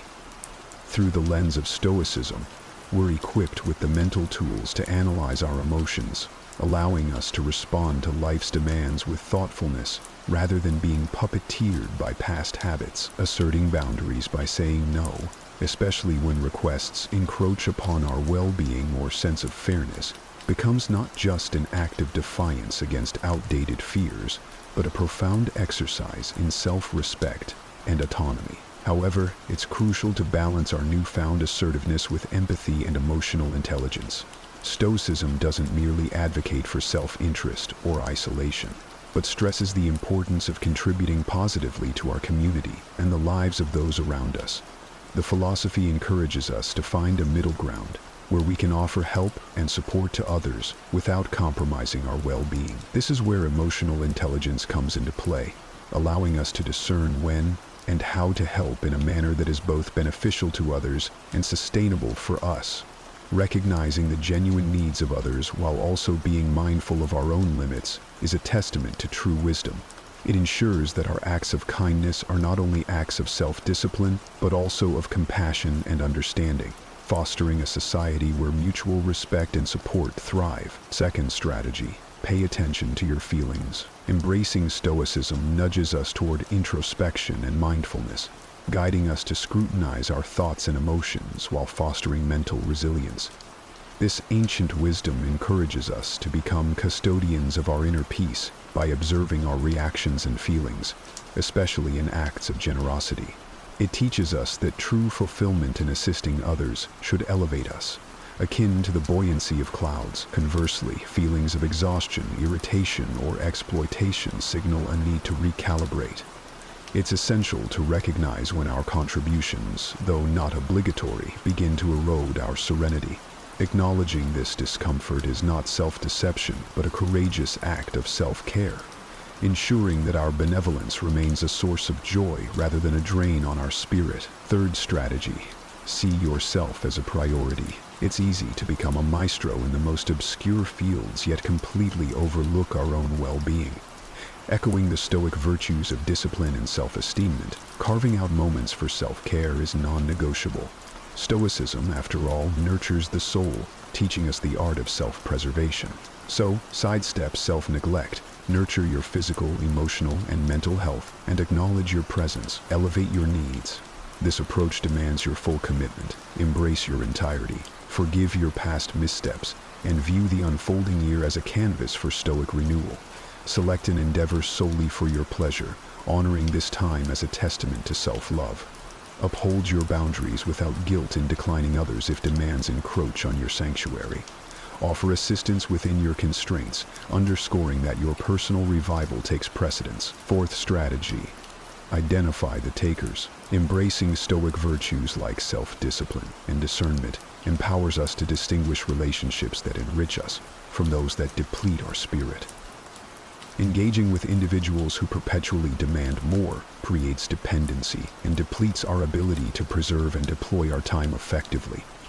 Be it in terms of attention, time, or resources, mirrors a dynamic where we, the nurturers, are left exhausted, our energy sapped by the insatiable. Stoicism teaches us the value of inner fortitude, reminding us that change is a door only one can unlock for oneself. Believing we can transform others through sheer goodwill is a fallacy. True transformation is a personal journey, ignited by individual willpower, not external interventions. This philosophy doesn't advocate for cold-heartedness, but champions a balanced approach to relationships. It's a dance of give and take, where excessive generosity can leave us barren, while stinginess isolates us. Stoicism encourages us to harness our capacity for kindness and generosity, yet also to wield the sword of discernment, cutting ties when necessary for our well-being. It's about finding equilibrium, ensuring our acts of kindness are not at the expense of our own vitality. Remember, The strongest relationships are those where both parties grow, not where one withers so the other can bloom. Stoicism invites us to strike a balance, compelling us to carefully evaluate our actions and their impacts. It emphasizes the importance of maintaining equilibrium in our generosity, urging us not to exhaust our resources to the detriment of our primary objective, living a fulfilling life. Conversely, it warns against being overly cautious in our giving, suggesting instead that we use our generosity wisely. Seneca, a luminary of Stoic thought, captures this ethos perfectly. Kindness is a treasure. A benefit should be kept like a buried treasure, to be unearthed only in case of necessity. His words encourage us to be prepared to act benevolently towards others, acknowledging the deep bond that connects all humans. We recommend watching our video on how to become happy in 2025. Our greatest power lies in the ability to choose our response to life's challenges. Picture this. Marcus Aurelius, a Roman emperor, faced with unending turmoil, found peace not in control, but in acceptance. He taught that the happiness of your life depends on the quality of your thoughts. This ancient wisdom of Stoicism isn't just historical trivia. It's a transformative tool we can all use today. In this video, we'll uncover the art of letting things happen, exploring how embracing the flow of life rather than forcing outcomes can lead to profound peace and fulfillment. Get ready to dive into the timeless teachings of Stoicism and discover how to navigate life's unpredictability with grace and strength. If you appreciate what we're doing here, a simple favor I'll ask from you is to hit the subscribe button. Don't skip any part of the video, as this journey towards inner calm and resilience might just change your life. In Stoicism, there's a strong emphasis on distinguishing between what we can and cannot control. This starts with our thoughts. The Stoics believed that while we cannot control external events, we have complete control over our minds. By focusing on our thoughts, we can navigate life's challenges with greater ease and composure. It's like building a mental armor that shields us from unnecessary worries and negative influences. When we understand this, we can start to see our thoughts not just as fleeting moments in our minds, but as powerful tools that shape our reality. Consider the impact of a single negative thought. It can spiral into a cascade of negativity, affecting our mood, our behavior, and even our health. On the other hand, a positive thought can inspire us, motivate us, and lead to actions that improve our lives and the lives of those around us. The Stoics were masters of this mental discipline. They practiced techniques like reflection and journaling to keep their thoughts in check. For example, the evening reflection was a common practice where they would spend time at the end of each day contemplating their thoughts and actions, identifying what went well and what could be improved. This practice allowed them to maintain a clear and focused mind, ready to face the next day with renewed strength. Moreover, the Stoics taught us that thoughts are not just abstract concepts, but tangible forces that can direct the course of our lives. By becoming aware of our thoughts and consciously guiding them, we can transform our experiences. This is not about suppressing negative thoughts, but rather about understanding them, challenging them, and ultimately transforming them into positive actions. It's a skill that takes practice, but can lead to profound changes in how we perceive and interact with the world. To put it into perspective, imagine two people facing the same challenging situation. One person is consumed by negative thoughts, believing that nothing they do will make a difference. They feel paralyzed and defeated. The other person, guided by positive thoughts, sees the challenge as an opportunity for growth. They think about past successes and believe in their ability to overcome the obstacle. This person is more likely to take proactive steps and ultimately succeed. The difference lies in their thoughts. Realizing the importance of thought is about recognizing that our inner dialogue shapes our reality. It's about taking control of our mental landscape and cultivating thoughts that lead to positive actions and outcomes. As Marcus Aurelius and other Stoics have shown us, this is a path to true happiness and fulfillment. So, start today by paying attention to your thoughts. Challenge the negative ones and nurture the positive ones. This simple yet profound shift can transform your life in ways you never imagined. Marcus Aurelius, a renowned Stoic, provides invaluable insights on this. He advises, Here is a rule to remember in future. When anything tempts you to feel bitter, not, "This is misfortune," but, "To bear this worthily is good fortune." This quote encapsulates the Stoic approach to transforming thoughts, changing our perspective on challenges and adversity. At its core, transforming your thoughts involves recognizing that our spontaneous thoughts often come with value judgments that can be misleading and harmful. These judgments are immediate and automatic, labeling experiences as good or bad, fun or boring, successful or failing. The problem is that these judgments are rarely based on the full picture and are often clouded by our emotions and biases. The Stoics teach us that our thoughts are not shaped by reality, but by our perception of it. By changing our perception, we can change our thoughts and consequently our lives. Consider how often we let a single negative thought shape our entire day. If you wake up and immediately think, "Today is going to be awful," that thought sets the tone for everything that follows. It colors your interactions, your decisions, and your overall mood. But what if you could catch that thought and transform it? Instead of, "Today is going to be awful," you could think, "Today might have challenges, but I can handle them." This simple shift can change your entire outlook and experience of the day. One of the Stoic practices for transforming thoughts is to question and challenge them. When you have a negative thought, don't just accept it as true. Reflect on it. Ask yourself if the thought is reasonable, if it is based on facts, or if it is influenced by temporary emotions. For example, after a tough meeting at work, you might think, "I'm terrible at my job." But is that thought reasonable?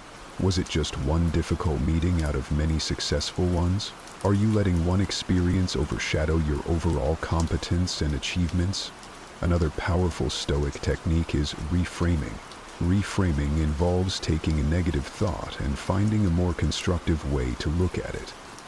For instance, if you think, "I failed, and there's no point in trying again," you can reframe it to, "Failure is an opportunity to learn and improve. I can try again with more wisdom." This technique helps you see setbacks as part of the growth process rather than as final judgments on your abilities. The practice of gratitude also plays a significant role in transforming thoughts.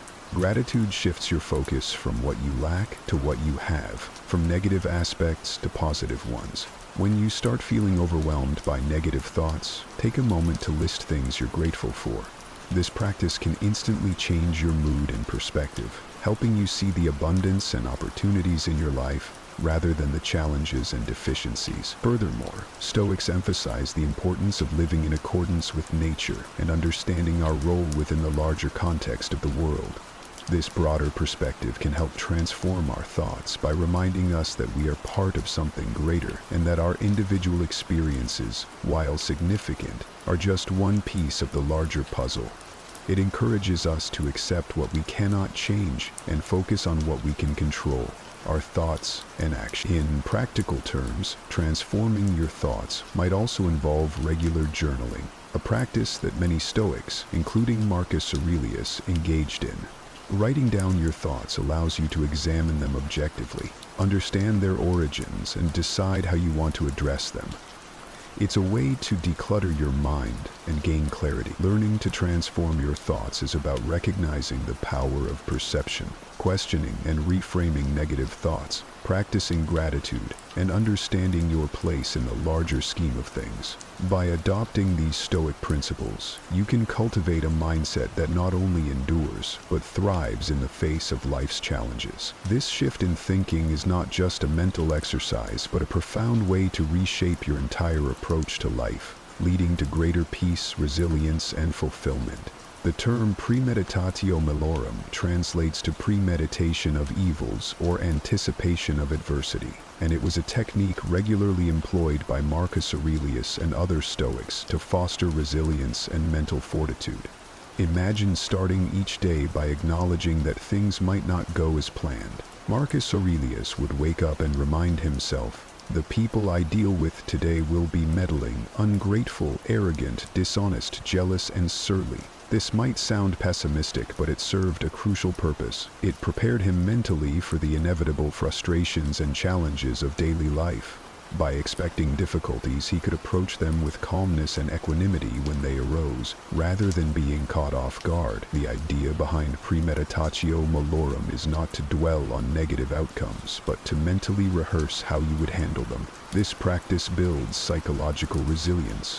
When we visualize potential setbacks and plan our responses, we reduce the shock and emotional impact when those setbacks occur. It's similar to how athletes visualize their performance before a game. They prepare for various scenarios, which enhances their actual performance. Consider a simple analogy. Think of premeditatio malorum as a mental fire drill. Just as practicing a fire drill prepares you to act swiftly and calmly in an actual emergency, mentally rehearsing how you would handle difficulties prepares you to face real-life challenges with greater composure and effectiveness. It's about building a mental muscle that allows you to remain steady and focused under pressure. This technique is deeply rooted in the Stoic understanding of what is within our control and what is not. The Stoics believe that while we cannot control external events, we can control our reactions to them. By anticipating potential problems and deciding in advance how to respond, we take proactive control over our emotional and mental states. This aligns with the Stoic goal of achieving a tranquil mind, undisturbed by external chaos. Premeditatio malorum can be applied to various aspects of life. For instance, before a significant meeting or presentation, you might consider the possible challenges. What if the technology fails? What if you forget your main points? By thinking through these scenarios and planning your responses, you can approach the event with greater confidence and less anxiety. You've already faced these challenges in your mind, so they're less intimidating in reality. Moreover, this practice can enhance our gratitude. When we contemplate potential misfortunes, we often realize how much we take for granted. This reflection can deepen our appreciation for what we have and foster a greater sense of gratitude for the present moment. It shifts our focus from what could go wrong to what is currently going right, balancing our perspective. A practical way to incorporate premeditatio malorum into your daily routine is through journaling. Spend a few minutes each morning writing down potential challenges you might face that day and how you would ideally respond to them. This simple exercise can set a tone of preparedness and calmness for the rest of the day. Additionally, it's beneficial to periodically reflect on past adversities and how you handled them. This reflection can reveal patterns in your responses, highlight areas for improvement, and reinforce your resilience. By recognizing that you have successfully navigated challenges before, you build confidence in your ability to handle future difficulties. Practicing premeditatio malorum is about embracing the reality that life is unpredictable and often challenging. By mentally preparing for these challenges, we can face them with greater strength and serenity. This Stoic practice helps us build resilience, maintain control over our emotional responses, and foster a deeper appreciation for the present. It's a powerful tool for anyone looking to navigate life's ups and downs with grace and wisdom. So, the next time you anticipate a tough day, remember the wisdom of Marcus Aurelius and prepare your mind for the journey ahead. Marcus Aurelius emphasized this when he said, "Give yourself a gift, the present moment." This statement is a call to embrace the here and now, to fully immerse ourselves in the current moment, free from the regrets of the past and the anxieties of the future. The Stoics believe that the present moment is all we truly have. The past is unchangeable, and the future is uncertain. Dwelling too much on either robs us of the peace and clarity that come from being fully engaged with the present. When we focus on the present, we can better appreciate the world around us, the people we interact with, and the tasks we undertake. It's about finding joy and fulfillment in the here and now, rather than postponing happiness for some uncertain future. Consider the way we often get lost in our thoughts about what has already happened or what might happen. We replay past mistakes or anticipate future problems, and this mental chatter keeps us from truly experiencing life. For example, how often have you been in a conversation but found yourself thinking about what you need to do later or regretting something you said earlier? This robs you of the ability to connect genuinely with the person in front of you and to fully appreciate the interaction. Living in the present also means letting go of the need to control everything. The Stoics taught that we should accept what is outside our control and focus on what we can influence, our own thoughts and actions. This acceptance can be incredibly liberating. When we stop trying to control the uncontrollable, we reduce our stress and anxiety, allowing ourselves to be more at peace with whatever comes our way. It's about finding serenity in the midst of chaos by anchoring ourselves in the present moment. One practical way to live in the present is through mindfulness. Mindfulness is the practice of bringing your attention to the present moment without judgment. This can be done through simple exercises like focusing on your breath, observing your surroundings, or engaging in a task with full attention. By practicing mindfulness, we train our minds to return to the present whenever they start to wander.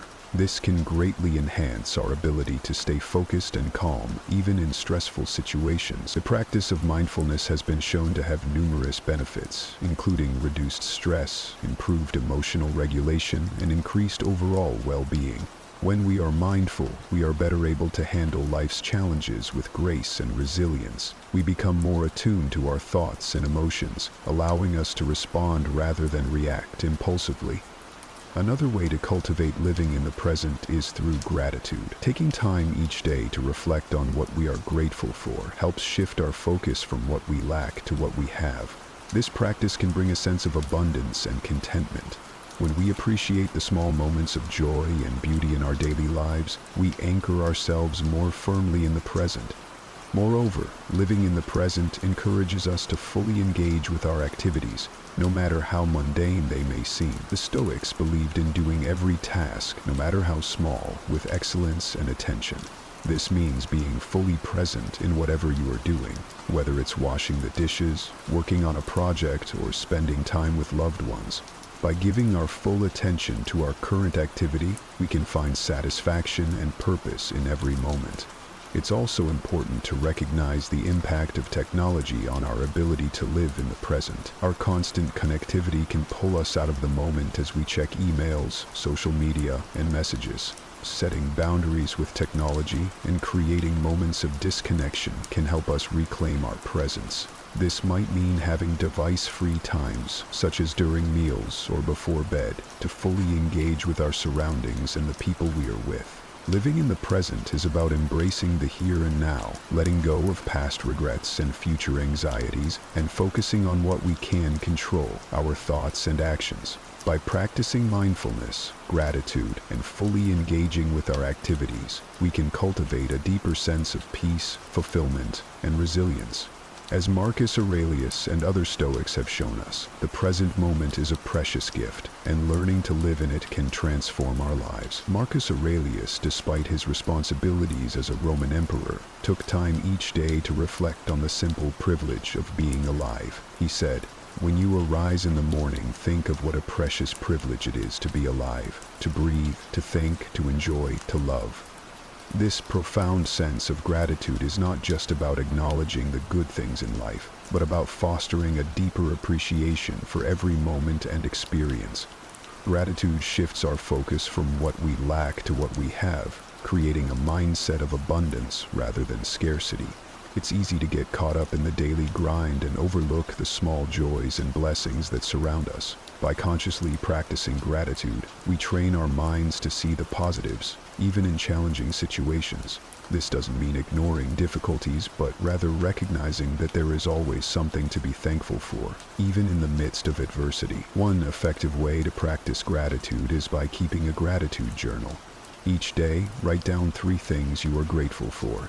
These can be anything from significant achievements to small everyday pleasures, like a beautiful sunset or a kind gesture from a friend.